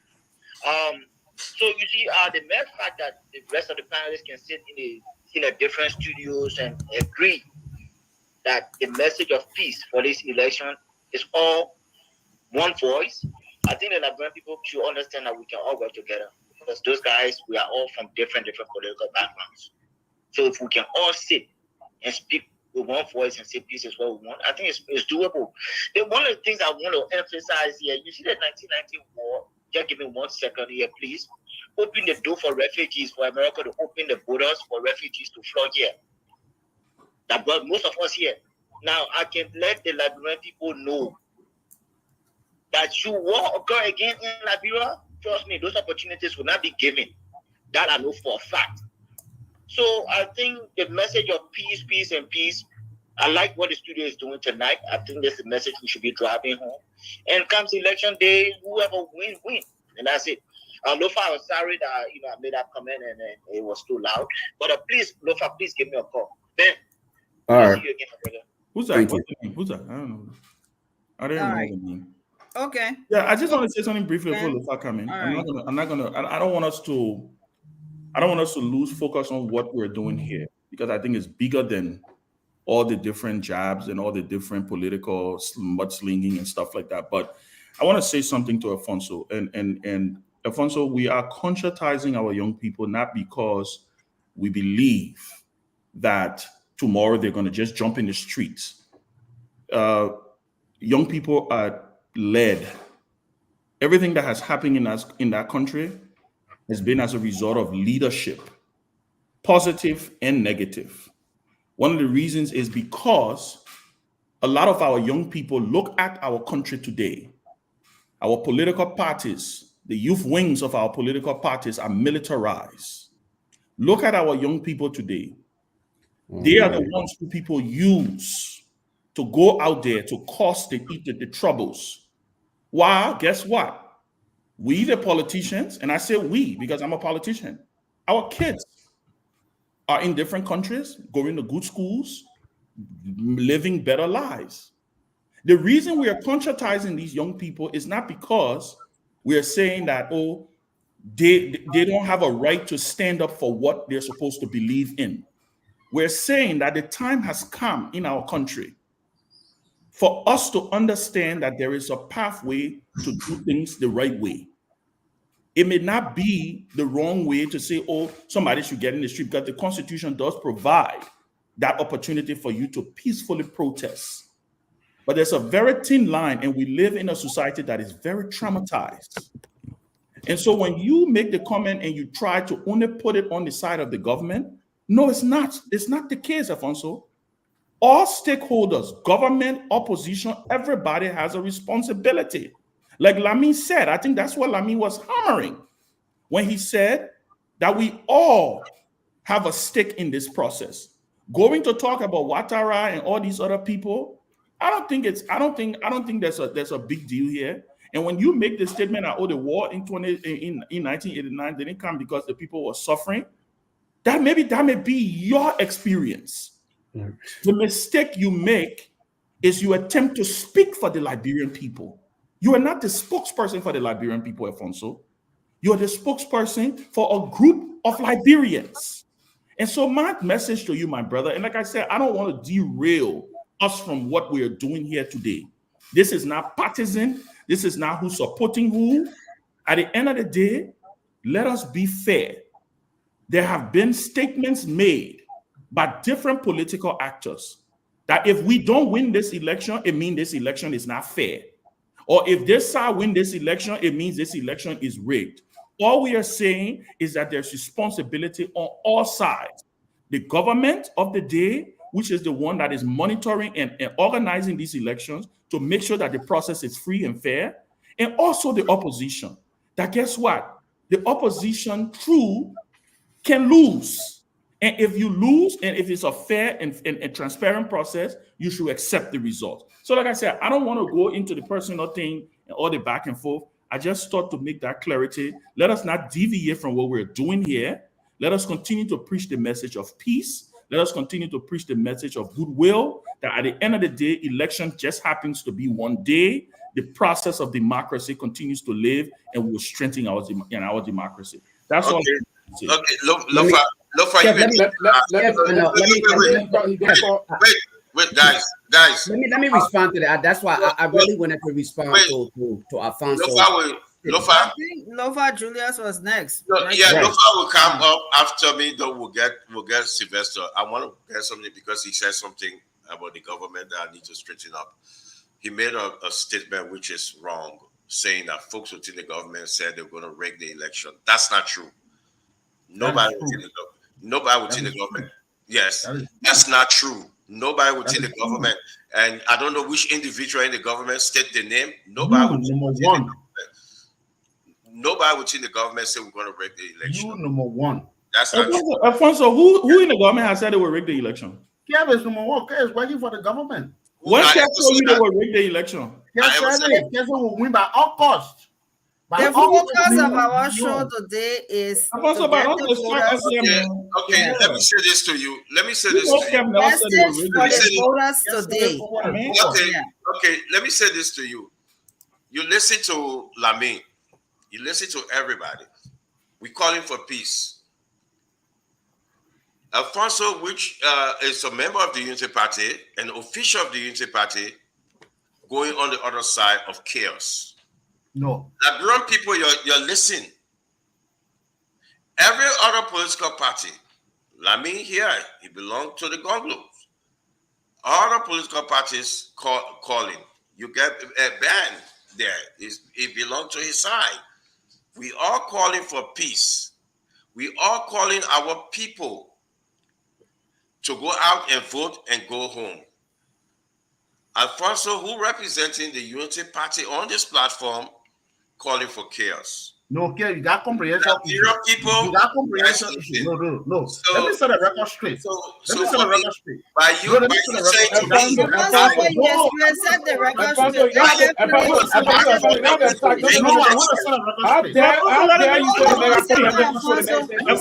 Listen. Let me set a record straight. How dare you say the mega corporation? How dare you say the mega corporation? Alfonso, not why we will take you off the show. I just want to be very clear with you. No, Jackie. Jackie, let us be clear. Alfonso, Jackie, let's be clear. Alfonso will not already. But no, let me be clear. Alfonso will not come and distract us from what we're doing. But Ben, not do that. I'm moderating the show, so but make it very clear to him. But Jackie, Alfonso, when he come on the show and attack the question of Keff, say Keff have to. No, that's being reckless. We started reconciliatory. We started very. I can't remember, Jackie.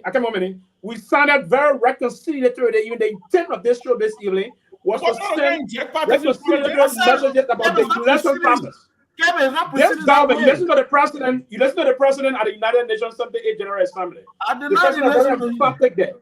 The president said he was going to ensure there are going to be transparent elections, credible elections, and that is a short statement. Let me say this.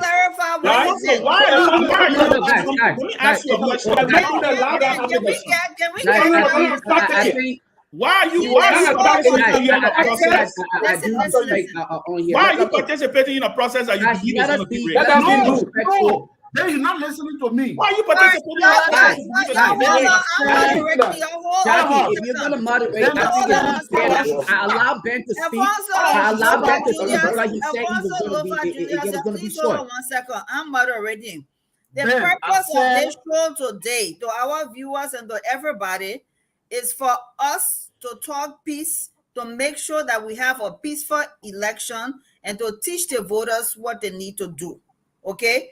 Alfonso created the scenario that government should also have a responsibility to make sure they ensure the peace, as well as we, the voters, who must also be responsible and teach each other how to maintain the peace. But Alfonso, please go ahead and clarify, because no. Jackie, I should have been the one next door. You are coming to Jackie. No, there is no clarity. Jackie, there is no clarity to make. Jackie, no, it's not clear that you are. He purposely made that statement because he wanted to get a point across. He purposely made that statement because he wanted to get a point across. And these are the kind of mentality that we continue to fight against. 5 minutes for this segment, we'll go back to the voters. Well, we will go back to the voters' education, but it is prudent that we address this kind of behavior among us. It is obvious that the show started off as some form of unity and an opportunity to educate the young people and the voters at large. Obviously, an individual who feels entitled and feels like his political party, by all means, and all vote should only be considered. The winner came here with this idea that he can just disturb every idea of educating the young people. Let me tell you, young man, that the war in Liberia did not start as the result of government doing their own thing. The issue of nepotism, contributed to the war in Liberia. You cannot say that was not suffering. When a group of people, when you have to deal with nepotism, that is considered suffering. When you have to deal with your people having to live in abject poverty, that is an issue of suffering. If you're having to deal with bias from government in, that is an issue of suffering. All of those things compiled got us to where we are today. Let me tell you, how many of your presidential candidates do you see in the streets serving as militants? You don't see them. You see the young people from the colleges and other places who take to the streets, who are playing this role of militancy. What we are saying to these young people is you have a brighter future ahead of you. Do not sit here and allow the likes of Alfonso and Honorable Joseph Nimmo-Boakai, who feel the reason to incite violence and believe that that is the best way to move Liberia forward. And you are simply just highlighting that part of why we continue to say the Unity Party or the CDC should not be given this power again. Because all you dwell on is the idea of violence. You think that you must come to government or governance by all means. And this is not what Liberia is about. You, Alfonso, you don't own Liberia. Neither does anyone in your family own the certificate of anything or the land of Liberia. All of us, you, myself, Jackie, and everybody else on here, we are all members and citizens of that country. We must all contribute to the transformation and the forward movement of the country. You came and listening to a unity sermon, as I would describe it. Everyone encouraging young people to remain violence-free. But you know what? I think this is exactly what the Unity Party is about. Violence, entitlement, arrogance. And you think we will sit here and allow that to happen? No. Let us understand, Liberia belongs to all of us, regardless of what political party you come from. You must understand and respect the will of the people. We must preach and educate our people on the importance of maintaining the peace and stability in our country. While it is true that the government must adhere to everything and must contribute to maintaining the peace, but you cannot simply just get off topic because you want to get your point across and thinking that your political party deserves all right and must by all means, shape or form, be elected to power, or else you, Alfonso, and Honorable Joseph Nimmo-Boakai will take to the streets. Well, you know Honorable Boakai will not be in the streets, but the young people of Liberia will have to be in the streets, and our people will suffer. Let me end on that note and say to you, maintain your peace, maintain your composure. Let us maintain the message of unity and peace in Liberia. The Unity Party don't own Liberia, and they will never own Liberia. Thank you. All right, Alfonso, please go ahead and clarify. Yes, but Alfonso spoke, Jackie, and it's about time that I'm coming. He needed to clarify, Sylvester. No, Julius, I will not delve into the litany of conversation. That's just repetition. What I'm saying here, I acknowledged that we must preach peace. We must say everything peaceful about this election. But my function or my conversation in that regard is not about the citizen, not about the young people. Let conscious start the government. And I was listening to Julius. He was talking about the nepotism, the marginalization. Nepotism did not come from citizen. It comes from government. It is a government that got the authority to spread free the environment for the same livelihood of our people. When you create a space of nepotism, it is the government. When you marginalize people, it is the government. My thing about this piece is let conscientize the government. Let the government be focused that this election is critical. Therefore, we should do everything possible to maintain peace. People who maintain peace is the government, not the opposition, not the ordinary citizen. Because the ordinary citizen has no ability. Let me tell you, Alfonso, and I disagree with Alfonso. Had it not been for the there would have been peace in Liberia. The Unity Party government did not maintain peace in Liberia. The Unity Party government did not maintain no peace in Liberia. Let him talk. Let him finish talking. And that's you gave me 1 minute. I think he spoke for 3 minutes. He spoke for 3 minutes. Let him stop misleading our people. The Unity Party government did not maintain no peace in Liberia. Let him finish. Let him land, please. I said I acknowledge that we should preach peace. That should be the focus. I have participated in peace activities over the last 3 years. Even in 2017, I led the Unity Party National Youth Congress to peace dialogue. whether from UNDP, from SAWA, that was our focus. I'm saying to you, we acknowledge peace. But our focus should be directed to the government. They encourage, the government to maintain the peace. That is my focus. And Keff should not come and say, oh, the Unity Party and Joe Baka, we want to cause chaos. That is not our focus. We have no authority to do so. It is only the government that will provide that environment. And Ben, when I say... Okay, let's investor come in now. Then when I mention Ouattara,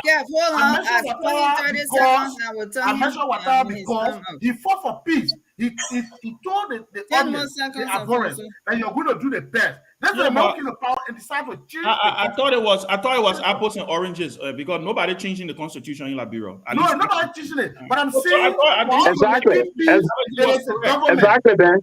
I didn't think the analysis was correct. That's why I was calling. No, my analysis are let's talk to the government. When you come with peace, yeah, but nobody, Alfonso, that's what I said now. So let proceed. Okay. Nobody teaching.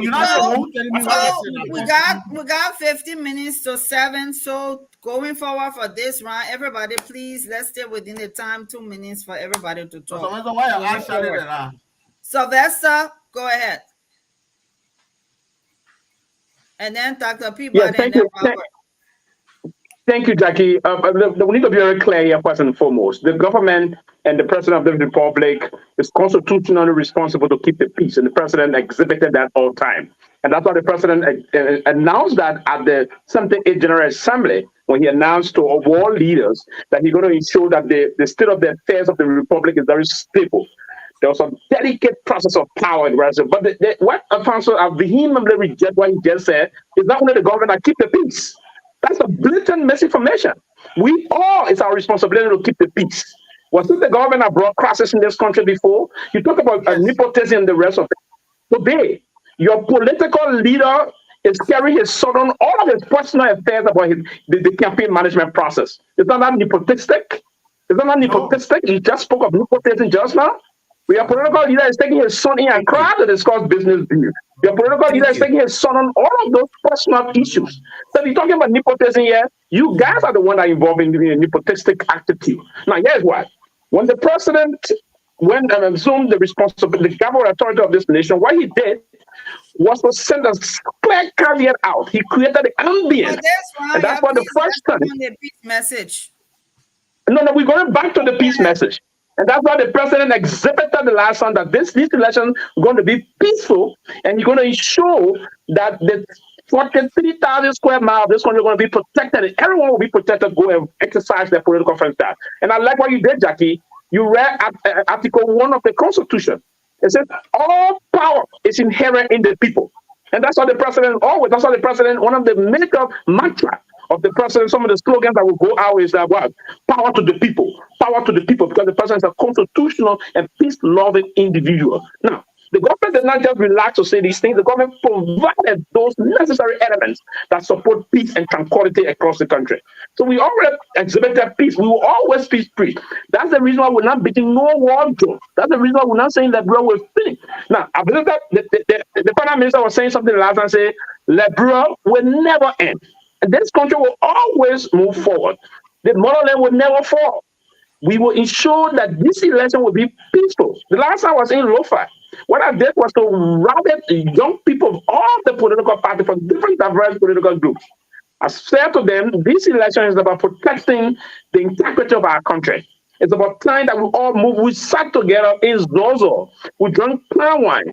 We interact at the level, we drank palm wine. We talk about peaceful gathering of this election. That's what we're doing. We go around with peace. Not, Alfonso, this is not a time for us to bring about those kind of belligerent thought processes. Peaceful time. And I would love for you to desist from this kind of a line so we engage in more civil discussion. And that we preach the kind of messages that we've been pushing around this country to bring about peace in our country. Listen, to maintain this peace, there's a lot of Kenyan tax. Some of us paid our own due in this process. We know what we went through, World War I, World War II, and the rest of that. We went through the difficult time of this country. Ben will tell you. Ben was one of those young individuals that stood on the other young people who had the United Conference Center. And we brought about all that when the president called for those kind of a line. Even before, So it preaching no kind of message. It's not only the government, it is the responsibility of every Liberian citizen to ensure that these elections are very peaceful and we come out of it and we move the country forward. It's not about the naked quest for power. That's the vision of some of you people, the naked quest for power.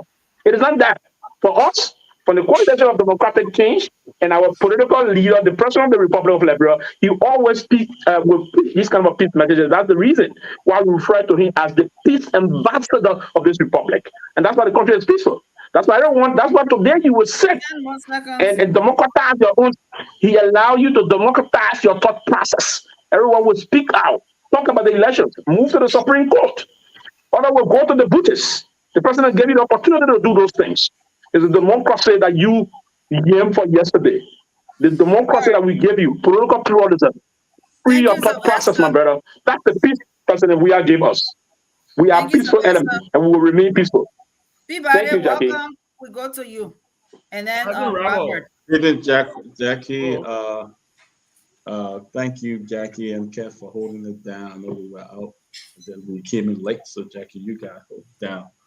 Good to see everybody. Greetings from Accra, Ghana.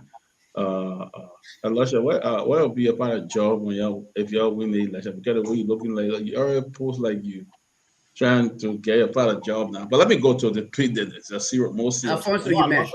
Alfonso, because like you already know that you sitting in a position capacity now, the way you behave. But let me go to the real topic. I went back to the church, I won't be reverend. My brother, good to see you. Go to your church. Move around. About you come and tell you probably you're not funny. I said your church. I said my church. That didn't eat at church. Yeah, okay. And Father already said it acting like he got job. But let me say this, man. On a real serious note, we have had 2 elections in this country. It has been fair, it has been peaceful, and that shows that this government has the ability to actually conduct free and fair election. I think what we should be doing now is the message should be coming from all our political parties, everyone involved. We should be talking peace. These divisive and violent messages coming from some of our opposition who claim that they've already won election in this country and think that they are the only one that can win election. I think they need to desist from it. It's important that we preach the message of peace. Liberians don't want to go to war no more. Liberians don't want to get into any violence or any. We have seen more than 3 or 4 people have died based on just, I would say, nonsense, and that all of are talking. Prince Johnson need to be condemned about a statement that he made. The VP2 need to be cautious about the kind of statement that he makes when it comes to the election. Everybody, the CPP have been very strong in inciting for a peaceful election. They have come up, they have condemned, they have been very strong. I think all the political parties on Gongo, Councillor Gongo, have been very strong on that as well. So the political parties claiming that they are the favorite, they are God's favorite to win the election in Liberia, need to desist from that, because God did not appoint any party that they're going to be the winner of the election or they already won the election in Liberia. So we have had 2 elections here where the opposition came out victorious. They won. And nobody came out and condemned Dillon. We saw Dillon other coming to power, and I think we need to continue to preach the message of peace. So those parties that are claiming they are God chosen to win the election, desist from it. But let's work towards, let's carry the message of peace. October 10th is a message of peace. There will be no violence. And I think we all need to follow the example of President Weah, Honorable Cummings, all who are continually preaching peace. We saw the CPP rally. Not one person got hurt, or not one person died. Nobody fought or nothing. It was very, very peaceful. I think we need to follow that direction. Thank you, Jackie. Okay. Minister Alfonso, he gone? Alfonso getting minister job in Liberia? Alfonso is there. Robert? Jackie, thank you. So I think this is the only message is the theme. I think this is the only comment I'll make, and I'll be back off. Okay. I came on purposely to respond to Alfonso. You know, yeah, Alfonso. Alfonso, you got everybody coming. Listen, no, it's not because what he said was important. Okay. It's not because Alfonso is important. No, I don't get ahead of yourself. Right? There's nothing you said that was important. In fact, what you said was so insignificant. No problem. But insignificant in a dangerous way, right? No problem. Because no one should take people like Alfonso serious. Okay. When it comes to Alfonso, don't interrupt me, please. Allow me my 2 minutes, and then I'll be off. I mean, come on, man. No one, don't interrupt me. But no one should take Alfonso serious. But let me educate you a little bit. I think that when people talk about peace, right? You looked at peace only from a political and electoral perspective. The United States, this country, this free country, this country we all live in, and this country that people talk about, is ranked 131 out of 163 countries in the world that are considered peaceful or the most peaceful countries. So when we talk about peace and the importance of uh, every citizen's role in ensuring peace and sustainability of peace, it's not just when it comes to an electoral process. It encompasses a lot, right? You talk about crime. You talk about the perception of crimes and the rate of crimes in that country. It's a lot of things that comes with it. And so you are fundamentally wrong when you sit on national radio and talk about only the government we must conscientize, because it is the government's responsibility, only the government responsibility, to ensure peace. So basically what you are implying is that if anything would happen in our country today, elections or no elections, it is the result of the government inability to address certain things, which is false, which is wrong. And let me commend all of the panelists today, because I think you guys did an amazing job on educating the Liberian people and sending a message that, irrespective of our political differences, we have one thing in common, which is after these elections, Liberia must remain peaceful. I would have thought that you would come on and push that message. What you did, you came on and you basically lied. You talk about the government talking about rigging an election. You talk about all of this, that you made all of this analogy about what happened in the Cote d'Ivoire, what happened in Guinea. None of these things and these instances that you alluded to has anything to do with Liberia. The government has not changed any constitution. The government has not threatened a rigged election. The government have not created the environment that those folks in the country created. The government elections have not been held wherein NEC announced a winner that was not the government, and the government refused to concede. None of these things are factual. So for you to come on and put that misleading information out there, it's an indicative of what you guys have already planned. It is only the Unity Party that have questioned the free and fair, transparent of these elections. It is only the Unity Party that have threatened the end of our country if these elections does not go your way. It is the Unity Party that have not preached the message of peace. So for once, my friend, come on national radio, put aside the politics, and let's speak to our Liberian people together. We must prevail when it comes to peace. These elections will not define our democracy. These elections will not define the peace that we have sustained in our country since the Civil War. These elections will come, they will go, Liberia will remain. The next election will come, they will go, Liberia will remain. The other election will come again, they will go, Liberia must remain. This is the message we must be preaching. And I agree with you on one thing. When the Liberian people speak, come after October 10th, not only the government must listen and respect the Liberian people. 5 more seconds. A voice. Every Liberian, including political parties, even you, political affiliates, all of us must say the people have spoken, and we must respect what the decision they've made. The government the Unity Party, the CDC, the CPP, and all of the other 18 political parties. All of us must respect the voices of the people, period. Don't come there and stop, spewing all of this misinformation and talking about things that we've heard from the Thank you, Unity Party. Robert. No one should take Alfonso seriously. This guy is very dangerous. Thank you, Robert. And Thank in all fairness, so what you said, Robert, I think we listened to Louis Brown, we listened to people from Philibert Brown.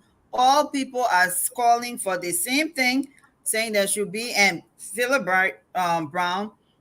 We listened to Louis Brown, who called for a peaceful election, or else there will be consequences. So all the parties are pretty much saying the same thing, but in different way and in different phrases, but they are saying the same thing. Louis Brown saying, let's have a peaceful election. It's different from someone saying, if this election does not announce me as winner, then it will be the end of Liberia. It's two different things. It's not the same thing. But anyway, yeah, I'll let you okay, have it. but from what I understand, everybody is calling for free, fair, and Okay, Jackie, let me just respond to Rawa before you leave quickly. okay, yeah, and then after that, we gotta go back to our voters Let and me just give them respond to a Rawa. positive Rawa is noted for retelling of events. And you I'm always noted for on the what, show. what thing I'm noted for? Hey, Rawa, give me a chance. No, I didn't understand the English. What thing I'm noted for? You gotta listen to my English. I'm not speaking to you. I'm not I your understand lecturer. now. I You didn't understand what you said, Robert. I mean, events. Alfonso. You noted or retelling the events, repeating events and comments. So what I'm saying to you, Robert, I did not say that the election should not be peaceful. I said, and I will continue to say, that our conversation should be with the government. I will give you instances, Robert. In 2018, there was a by-elections in district number 13. We were chased out of district number 13 by the Secretary General now of the CDC and Mayor of Mossoraro. We know exactly what we went through in district 13. Up to now, there's no culprit. In district 19, in district 15, in 2019, a bulletproof jeep was burned. We were chased in the communities. There's no report, there's no culprit brought to justice as of this time. We have records of the CDC people, Ramo. When we're speaking, we speak out of experience. We're not speaking of people who on the platform who can come just 2 hours, 3 hours, and go back in their closets. We speak of the environment. When Menepeke Dumwe said we don't need rice, we need AK, we know exactly what happened. Go back in their closets. When there was an issue regarding Mo Ali, we knew exactly. Even Yeke Koluba, as his resident, we know exactly what happened. We experienced first-hand information. And that's what we're saying to the people. When you want to conscientize people, and somebody was saying, oh, you know, it's not the government that the people who talk about nepotism, who talk about everywhere, who talk about that. That's 30 more seconds. We brought the door area. That we appreciate nepotism in the door era. How the issue of Nima Ray came about. How Superintendent say was killed in Nimba? Where are the issues? Were they in the issues of no water, no health care, delivery systems? No. The issues where people were marginalized. People were deprived of their rights. In 1985, people said elections were rigged. So our saying is, let's conscientize the government to maintain the peace. People who come from the government setting should be able to want to provide us the lead. President Weah went to Farmington on the day he was signing the Farmington Agreement. He was attacking another political leader. That was a dissension to that Farmington Agreement. Robert, that's what we're saying. How was the young man carrying Lofa? Robert. How was the young man carrying Lofa? How was the young man carrying Lofa? So, Jackie,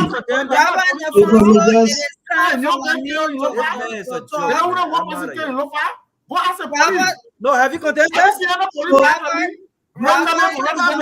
So how was the young man carrying Lofa? Not coming to represent the police. These people. How do you read it? You killed the young man Lofa. Jackie, you must mute both of them. Alfonso, we these people are for done us with this to. phase of the conversation. We are bringing it back to our Jackie, general peace message, and Lami will pick up from there, please. And then yeah, so I've been kind of patiently listening to the conversation, and I think it's necessary to to point out a few things. Alfonso seems to have a kind of interesting take on Liberian history. Yeah, I know the basic reason why we had a conflict we had was the human rights abuses. I agree with you. That's true. The human rights abuses that characterized the Doe government was one of the major reasons why we had a conflict, coupled with the rigged elections. So let us not lose sight of that history. He's right. He's right. The elections result of 1985, the elections results of 1985 was probably the single reason why we ended up in a civil war. The elections results of 1985. The repression had happened for 10 years.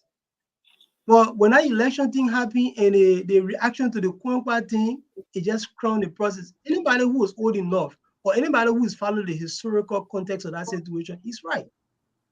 You don't, we shouldn't just sidestep that fact.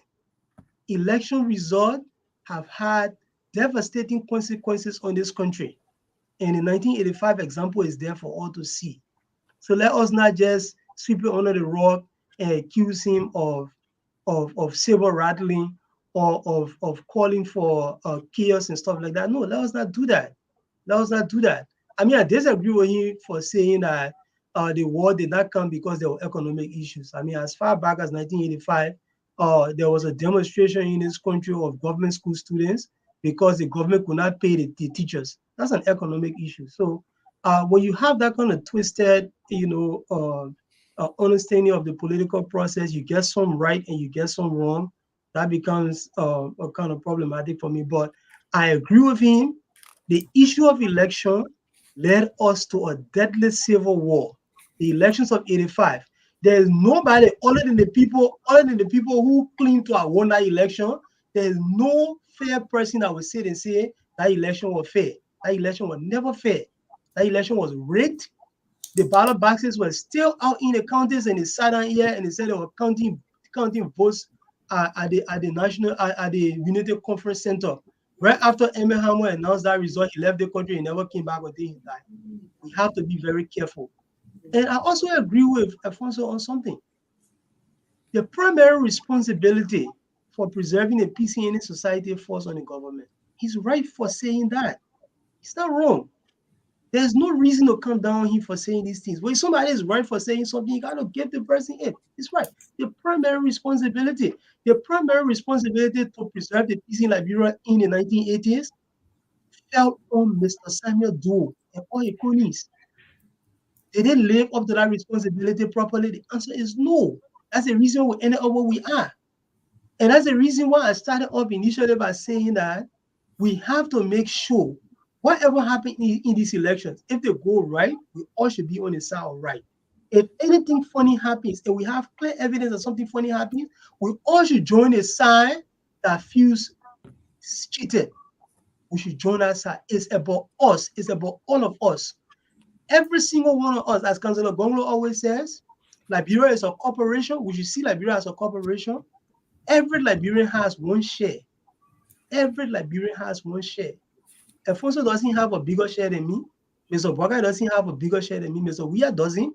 Councillor Gonglo doesn't have a bigger share. Every one of us have one share. Only one. And that's the reason why we should all also make sure elections in our country stop being an issue of a zero-sum game. If somebody doesn't win, then the person doesn't have a stake in the country. That's how the people have run the country. When Mrs. Salif came to power, she came to power as a result of a runoff election 2 different times.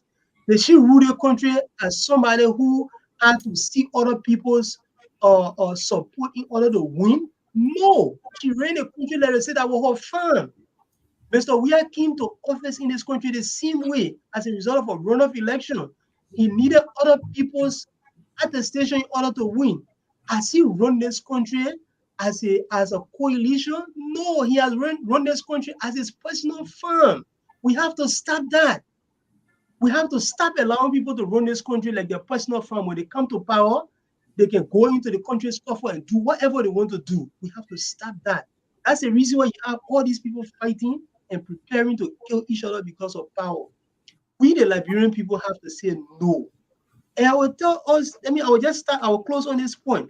Yeah, If 30 people listening seconds. to us tonight, yeah, Jackie, 30 seconds. I'm coming to hit your coin again. If people listening to us tonight really want to make sure that this country remain peaceful, both CDC and United Party people, you vote for different person. If you want the country to remain peaceful, you see, they're already getting ready to fight each other. You want the country to remain peaceful, you vote for different person. You vote for different person. That's the advice. Let's We are continue not telling fighting nobody. We will win from the ballot. Jackie, nobody. listen. Let's see the rally all the Jackie, time. All right. let Take me, this thing away. It's 1 not a second, I zero-sum may game. conclude. If you don't win, there's another day. We all should And then feel proud Peabody of and it. Kev. Come Oh, on, and Johnny is here. Are you gonna let me? Are you gonna let me chime in, Jackie? no, listen, guys. Listen. We're gonna do it this way. Jackie said Peabody. I will come in, and then we will get. And Johnny has not spoken. Okay. Well, I'm gonna have to. I will have to But no, chime in though. Johnny give the classmates. He may not have stated my name, but I would like to respond to a couple things I Okay, said. you know what? Come in. Look at. I can like Johnny. I can like Johnny. Nothing was said directly about you. So why you won't respond? Kev, what Nobody you saying? attacked you. Nobody accused you of anything. No. Hey, Lami, if you did, I will say your name specifically. I'm talking about Alfonso. Alfonso mentioned a couple things that I said. Lofa, please. Which was this. Go ahead. Lofa, because of the time our radio land. Yeah, we probably just got 20 minutes to go, right? Yeah. If people come in, I'll come in. Johnny, And then Johnny. And then when they talk, when Peabody, Kev, and Johnny talk, we'll do our closing 2 minutes each. But this round is 1 minute each, please. But because Johnny has not spoken, he will get I'll keep 2 time. minutes. I'll keep time. Yeah, Johnny has not Look. spoken, so he will get 2 minutes to talk. Go ahead, Peabody and Kev, You know, and then Kev. I keep saying this. You know, Alfonso, we may joke, you know, we laugh, but I think sometimes your comments are quite offensive. Sometimes your comments are very strong for a party that you are part of and want to represent the Liberian people and keep coming on these kind of offensive message. The last time we're together, you talk about this same Congo and country thing. You know, is that the government going to place in your hand? I see more, to be honest, with these kind of rhetorics that you guys are putting out there. I see serious chaos in our country under your leadership. Our country will become more of a divided ethnic cleansing and all of that. I see that under your leadership because some of the rhetoric that you put out there. You claim that VP Bwaka is a peaceful man, and you claim to joke, oh, the other people is a pastor, man. You can't report me to God, but I can tell you that VP Bwaka is a deacon. And some of the messages that he put out there, very offensive for a deacon in the Baptist church. Very offensive. I'll stop there. All right, Kev. You don't let me address Lami and Alfonso. Lami, I wish you guys can just imagine, close your eyes, imagine 250,000 people die from the same kind of scare tactics. You see, the war in Liberia was based on lies, pure lies. Nothing there was true, just pure lies. From the same kind of rhetoric, that Lamin, you, Alfonso, spewing right now. Why I say so? You're talking about rigging election. Why this government has no history of rigging election? No single history.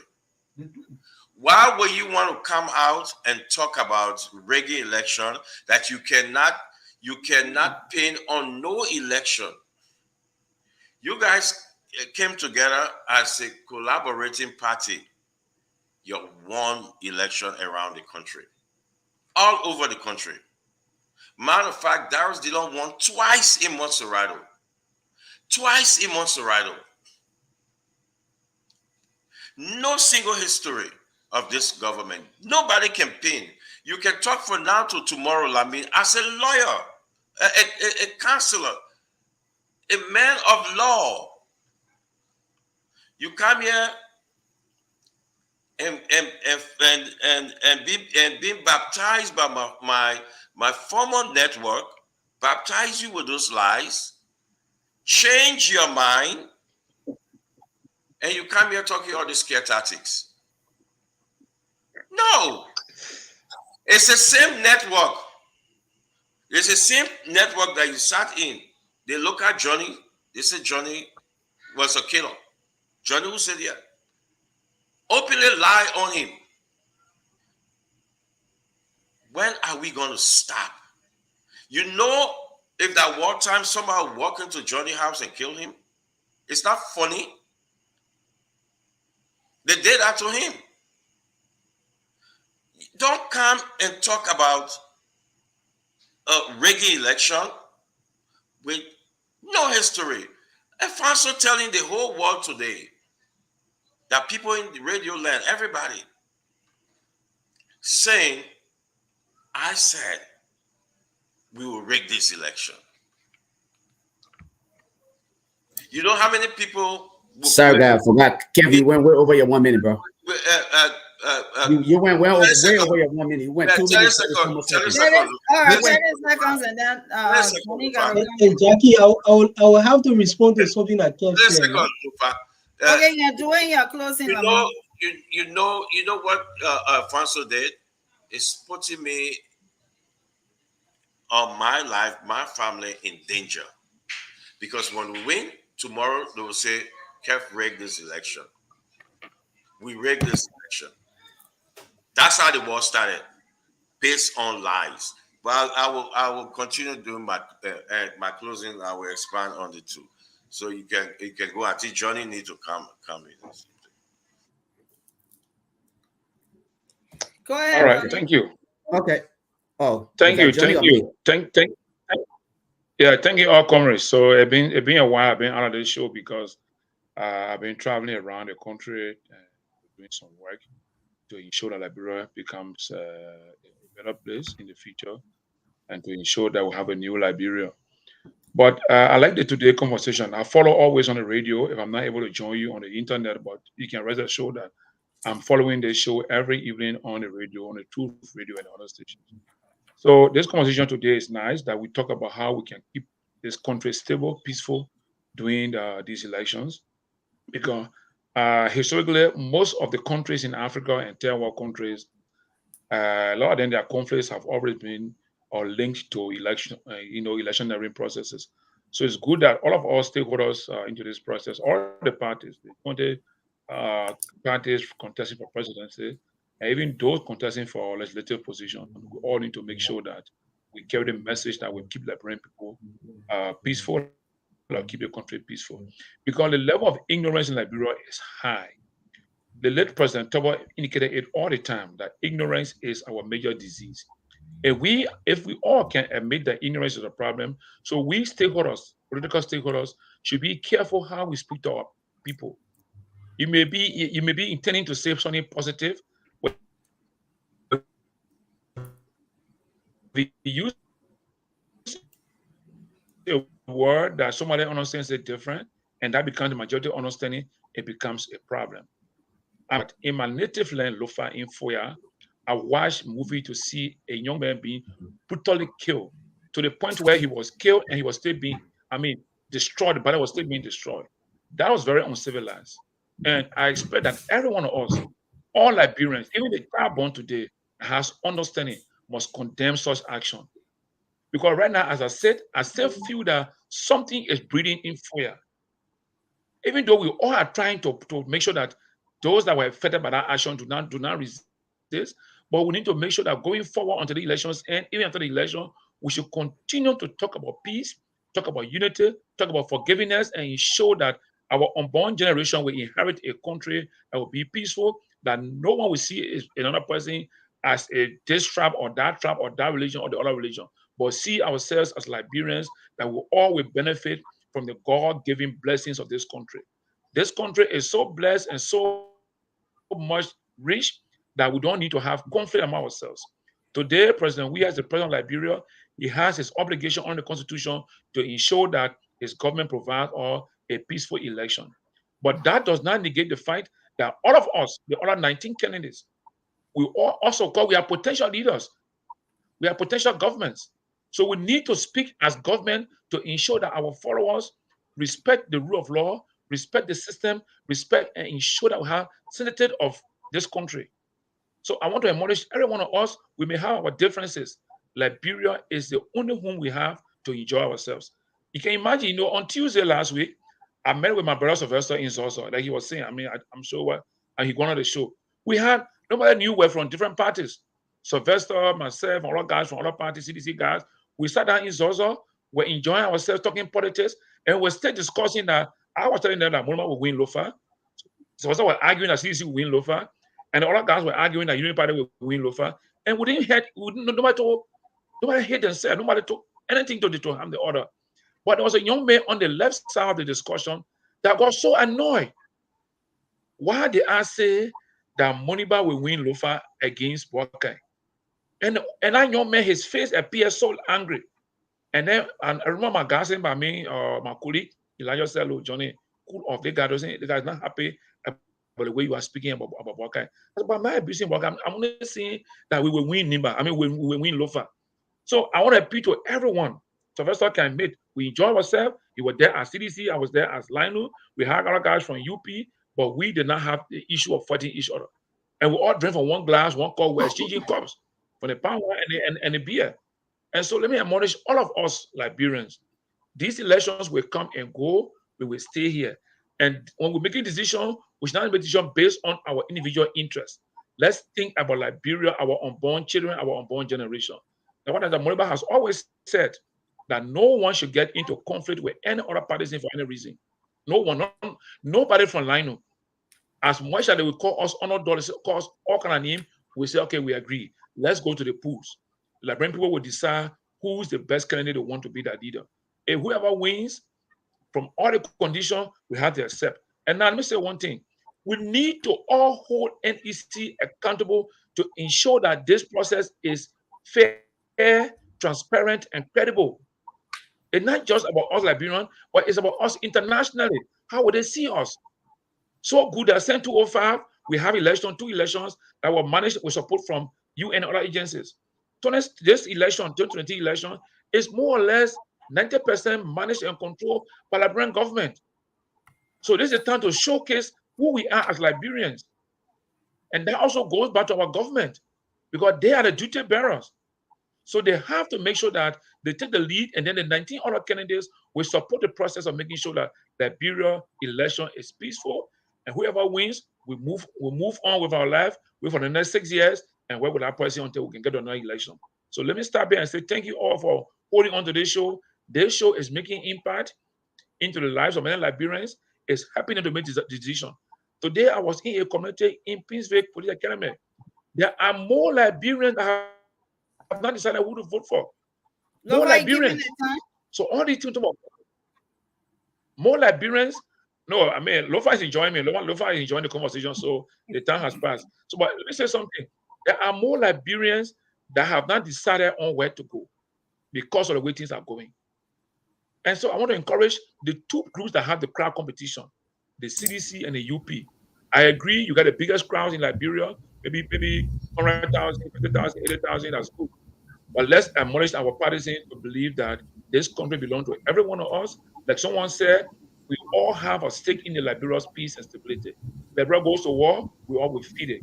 Liberia has peace, we all enjoy it. So let me stop here, and I'll have my time at closing. Thank you, Jackie. Thank you, Kev, and everybody for keeping the show up.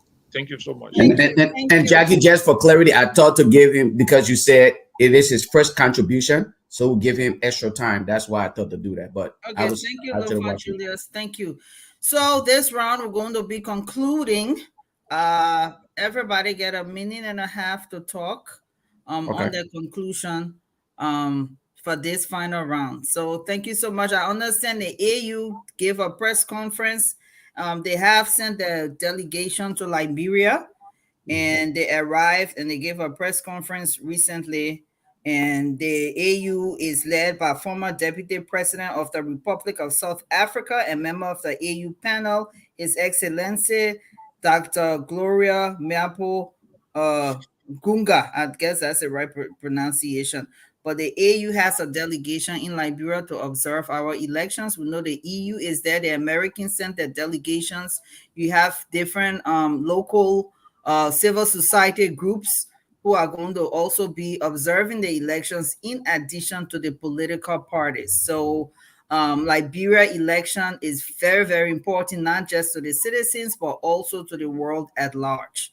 So thank you very much. And I'm glad all of us who participated in the peace message today is so wonderful and to our voters. So we will be doing our closing now, a minute and a half each. We will start with Sylvester. You go first.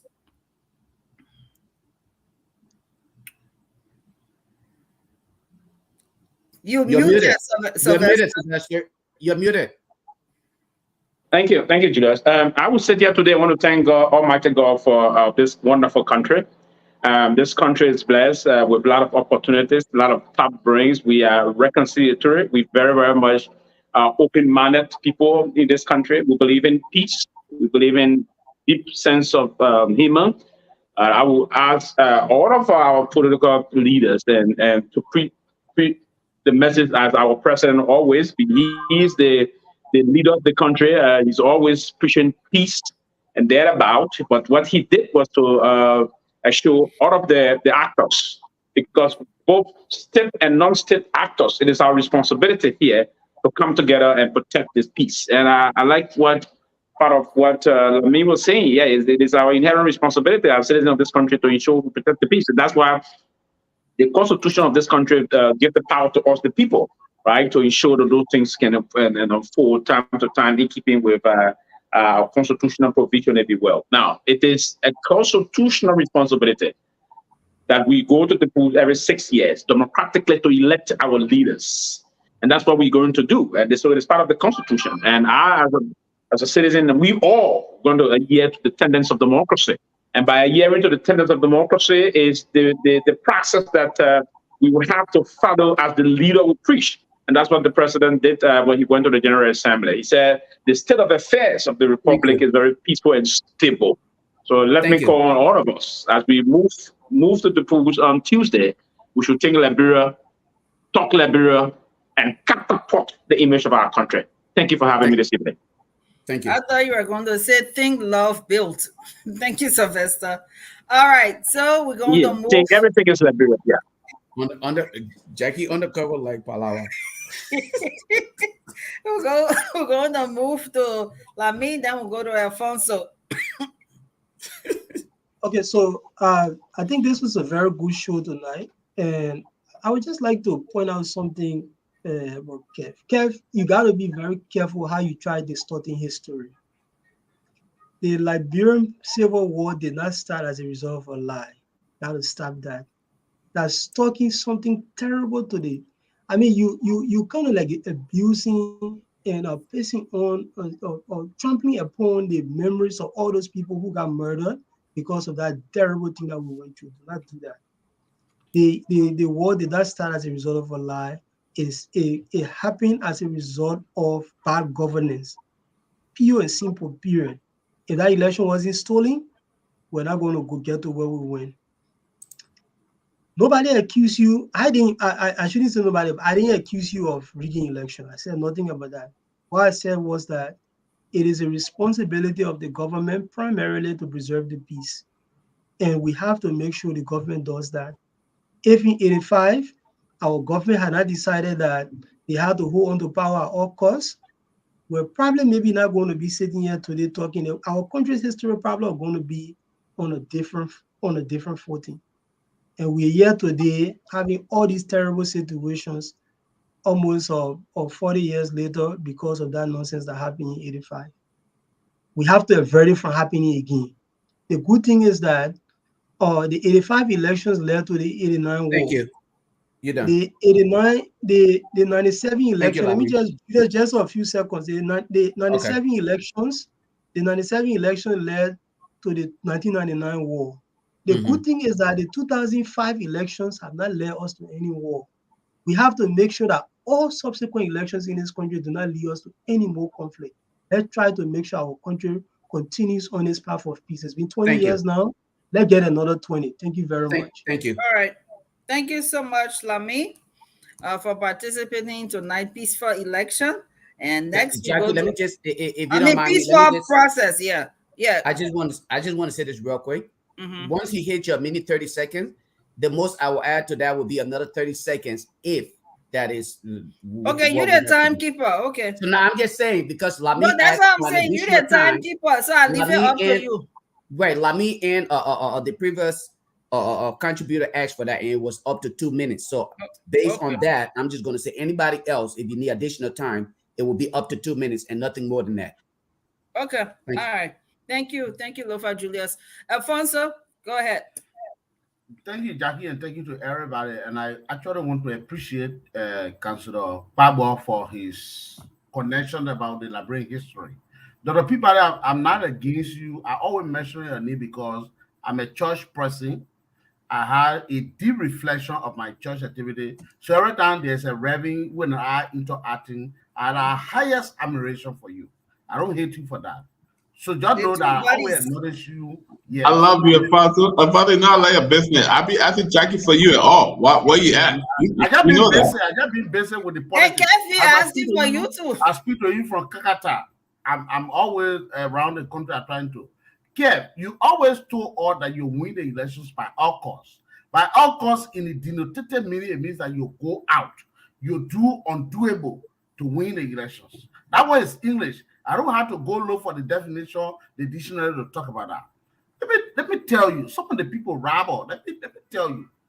Rabble, the elections in 1985. Let me drag you back to 1955. Rabble, all the trouble with high inequalities are because of the elections. The government go to the elections. When you win the election free and fair, it's okay. 1955 people were dragged in the streets of Monrovia. Leticia Brunel was naked because he was vice presidential candidate to Barclay. They lost the election to Tomalin. The Commons were killed because they opposed the regime of Tottenham. Thank you. That was Thank brought you. in 1955. Thank The you. 1985 elections, people got killed. People were dismantled as human beings. That is not the issue. I was saying is that the government, when you say, oh, the government is, so that's what I was saying, look, the government is free, the government do this. No. Who are culpables of the District 15 elections issue? Who are culpable of the District 13 elections issue? Nobody. Time. Jackie, time. We in the Jackie. United Party All right, it's time. Time. Okay. We in the United Time, Party Alfonso. Alfonso, time. What? Time, Alfonso. Alfonso, time. My time, I don't get my time. Yes, your time reached. Here, right here, in the camera. You got 2 minutes. minutes. Alfonso, we got a minute 30 seconds. Okay, and the maximum is 2 minutes. You hit your time. I 11:31. All right. Alfonso, I have a timer. And we got to move on You because did go. you You already hit your 2 minutes you already more. reached your It's 2 2 minutes. You were given a minute 30 You seconds. problem my glasses got issues. He's a Yeah, timekeeper. probably. Yeah, probably. Timekeeper. Thank you. I'll wear my glasses next time. Good. Yeah. All right. Thank you so much, Alfonso, for your contribution. Robert, go ahead. Look, you know what? I'm not going to waste my 2 minutes on Alfonso. I won't do that. I think we've addressed him enough. But you know, I want to, you know, in my closing, just say this: this war that happened in Liberia was so senseless to the point where, after many years of killing innocent lives, after many years of destroying what was built, people have talked about ethnic issues that caused this war. People have talked about predatory elites who abuse power. People have talked about economic disparity. We can go on and on. What has changed? What has changed? Some of the very folks who persisted on this war became elected. What did they do? What have changed? Did anything change?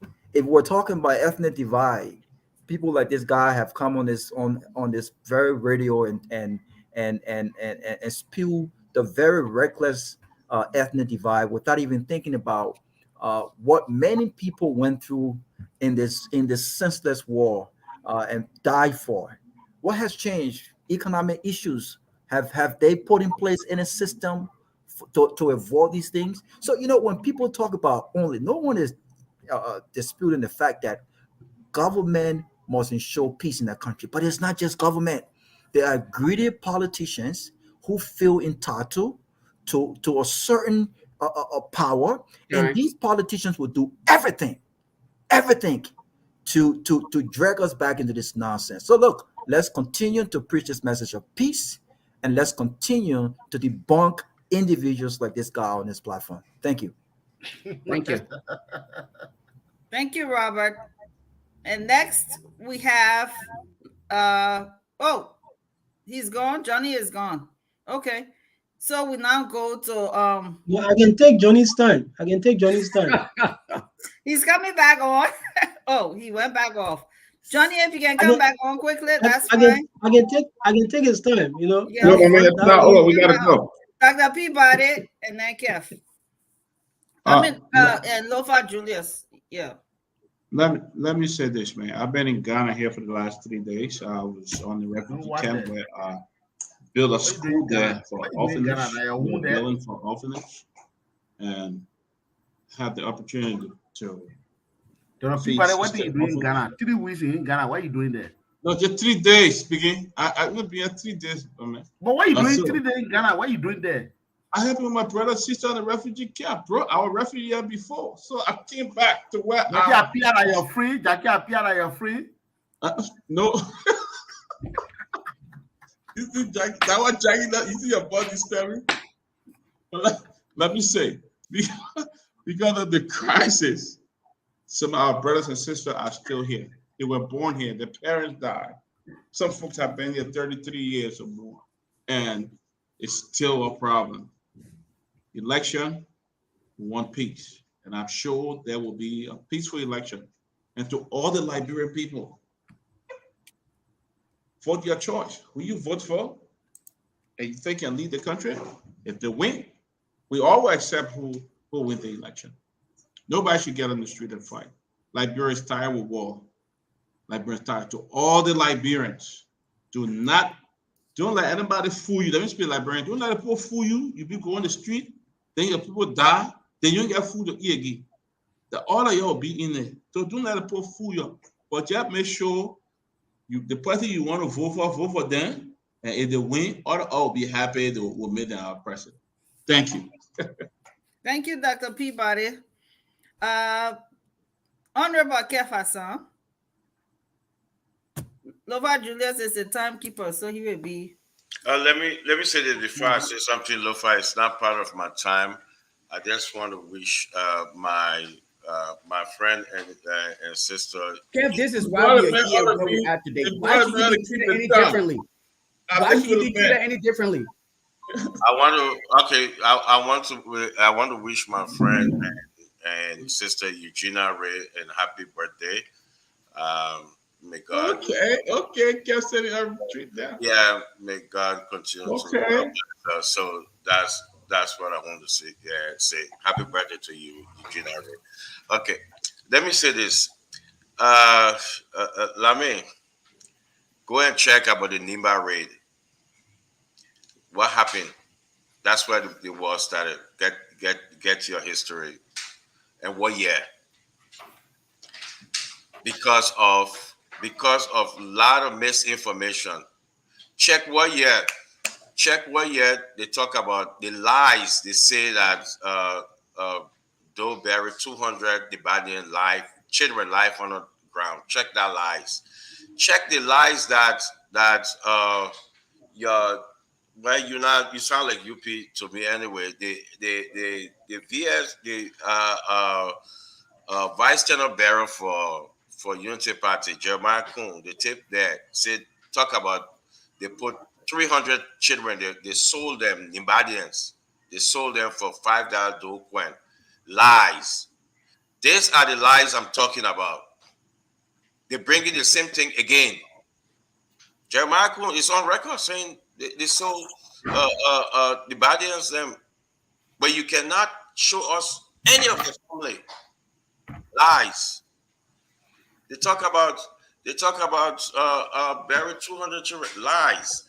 The reason we're saying those things because the Nibadians are very, very decent people. They are not included in trying to destroy this nation. The Libanians want a good country, but based on some of the leadership who will bring lies, who will bring lies upon their people. So what we say is that the lies of the Unity Party will not take us to war. We will not do that. So Thank you. you're right. Let me just stop right Thank there. you. Thank you. All right. So Kev, if Jeremiah could lie, that one a different issue. It has absolutely nothing to do with you misstating I told him historical I facts. finished. We're closing. Well, we're It has closing. nothing to I do with you mean, misstating historical it's facts. Lofa So you can Julia's say turn to Jeremiah speak. could lie. That's a different issue. It's a totally We different should issue. we should not be lying on one. Lofa, Okay. All right, guys. So Lofa, take over your time. Please go ahead and speak. thank you. So let me use this opportunity to say thanks to everybody for the contribution and speak directly to Liberians.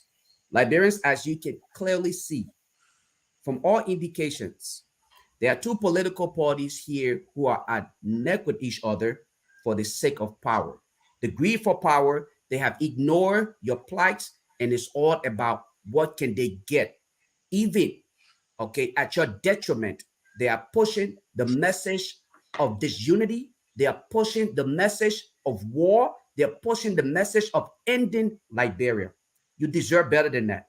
If you would, by any means, shape, or form, vote the CDC out of government and do not give the Unity Party any chance to come back with that drum war or war drum, however you want to narrate it.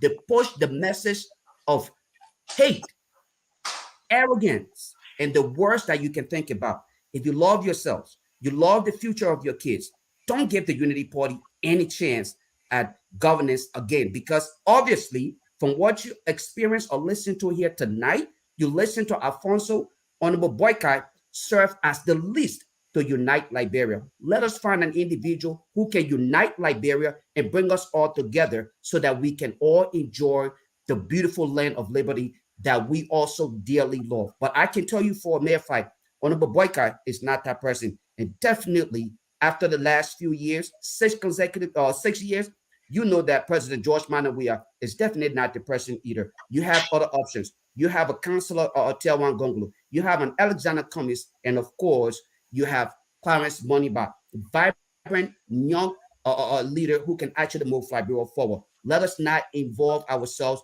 with the back and forth with these two political parties who are all about themselves and not the nation moving forward. Let us not get ourselves into war. Please be peaceful when you go to vote. Vote anybody else but the Unity Party and CDC. Thank you. Thank you, Lofa Lofa. Jesus, I will clap for you 100 times. Sylvester, you already closed, right? No, Sylvester won't pay a debt. Sylvester Did he won't pay a close? debt. Did he close? Lofa, you are checking everybody time. Yeah, I did already. I'm Sylvester done. closed already. He was the Sylvester, did he first. close? Yes, Sylvester was the Sylvester was the first. first. Sylvester was the very first Sylvester, person. then why you telling me no? He tried Well, to is this Sylvester supporting CDC? What do you expect? You don't want to come back. Okay, so Sylvester, I see Henry is waiting for us Lofa, to leave. Lofa, retract that statement quickly, please. Retract your statement. Henry is waiting for us to leave. Which statement? The one that says you support CDC? Folks? Can I Isn't close? that No, he said that. I want to come back. We are honest people. We from the CDC, we're very honest people. I can see why you want to come back. I can see why you want to come back. No, but you hit him in full. You expect But Jackie, to come back. You hit him Jackie, before you go, when are you coming to vote? I gotta close. Yeah. When are you coming to vote? This. Well, you interrupting a woman. Let her land. Hey, Jackie, Johnny is backstage. Can you bring him on? He's backstage. He's saying he's backstage. Kev, Johnny. can you bring Johnny back on? Internet is still giving trouble.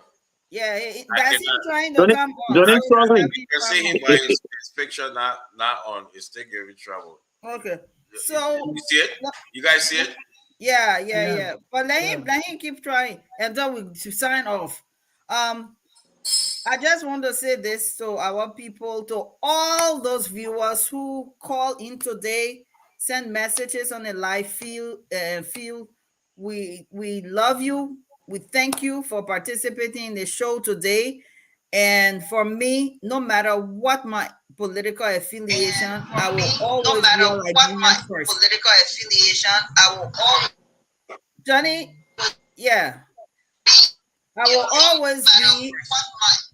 Can you please mute because Johnny, Mute is that whatever you're you? listening to. Yeah. There No you go. matter my political affiliation, I will always be a Liberian first. And that's what all of us should do. We only have one country, peace is in all our hands. We have that obligation to maintain the peace. The government has the sole responsibility, apart from us, the citizens. The government comes first because the government has all the resources in terms of the security and all of that, to create an enabling environment for peace and security so that all citizens will be able to exercise an inalienable right to vote, to pursue life, liberty, and prosperity. So let's continue the peace message so that we can have a peaceful election, a fair election, a transparent election, and to NEC, please do all you can to also promote peaceful, fair, transparent election on behalf of our government and the Liberian people. I want to thank everybody, all our panelists today. We had very interesting conversations and 6 more days left to go. We will continue on this show to promote the peace message. And to our viewers, yeah, there will be some hot topics and some crossfires here, but in the end, we are all friends on Jackie, this sorry, show. are we on Tuesday night? Yeah, careful on, right? On Tuesday. We are on Tuesday night. Are we gonna be on? Are we gonna travel Tuesday night? Yeah, I mean, our media team, closing argument media team will be moving around on yeah, Tuesday night, and they will be reporting live too. We may have special time coming on as well on Tuesday night. Yeah. Yeah, Will we we'll try to prolong the get show that. Tuesday night? That's what I'm asking. Will the show be Yes. prolonged Tuesday night? Yes. Yes, Oh, because it's okay. election day. Okay. It's election day. Yeah. Okay. Yeah, Okay. definitely. Yeah. Okay. Because I will be in that part of Lofa collecting some, and we providing gonna be in and out, giving some information. Definitely. But let me say this: no news outlet allowed to project any results, because the reason I'm saying that, Absolutely. the reason I'm saying that my former network will be in the habit of projecting, and I'm telling the Liberian people, do not listen to them. Only election commission. Only election commission, do not listen to them, because they will have a habit of causing chaos. Do not listen to my former network, and let me call the name. Do not listen to Spoon. Spoon will project. They will project results. They will cause chaos. Do not listen to them. They will do that. They did that in Lofa, the special election. We were on it, and we realized it was false. Do not listen to them, because only the election commission allowed to announce results. Do not listen to them. To all the political parties, we too have the responsibility, along with the civil society groups and the citizens, to make sure we promote the peace along with our government. The media also sign off on peace messages. It happens every electoral season. So we also have the sole responsibility to make sure that we do not put anything negative out there that could cause any potential conflict in the different communities. So those media institutions who will be calling out not provisional results, because only NEC on our constitution has the sole authority to officially announce the results. But what will be happening is that media people who are out there, as the tally sheets are signed and are put out there, the media will be calling what is on the tally sheets. What information is on the tally sheet. It happens every electoral process where the media read the tally sheet and say, this is what, because next signs off on that tally sheet at that polling place or the Jackie, precinct. that young man, So Jackie, the that young man media gotta will go say, home. based on this tally sheet, this is what it's showing for polling place 1, precinct 5. So that's what they do. But NEC has the official results, and they will be calling out the results. And in our constitution, it also shows if people don't agree with the results, whether it's a legislator or whether it's at a presidential level, the constitution explains what we need to do is to file a complaint with NEC, and then if it's not resolved, NEC has up to 30 days, I believe, to resolve that matter, and it can also be taken to the Supreme Court. Henry, Henry is yes. Yeah, they So gotta thank go you, home. Henry, for today. Thank you, Thank you Henry. so much. Thank And thanks you, to everybody thank for you. a wonderful show today. We'll see you back here tomorrow, Thursday, October 5th. Thank you so much. Thank you so much, Henry, for your sacrifice and commitment, and thanks to everybody else who chimed in. It was a wonderful show. Yes. Yep, it was. Good night, Williams.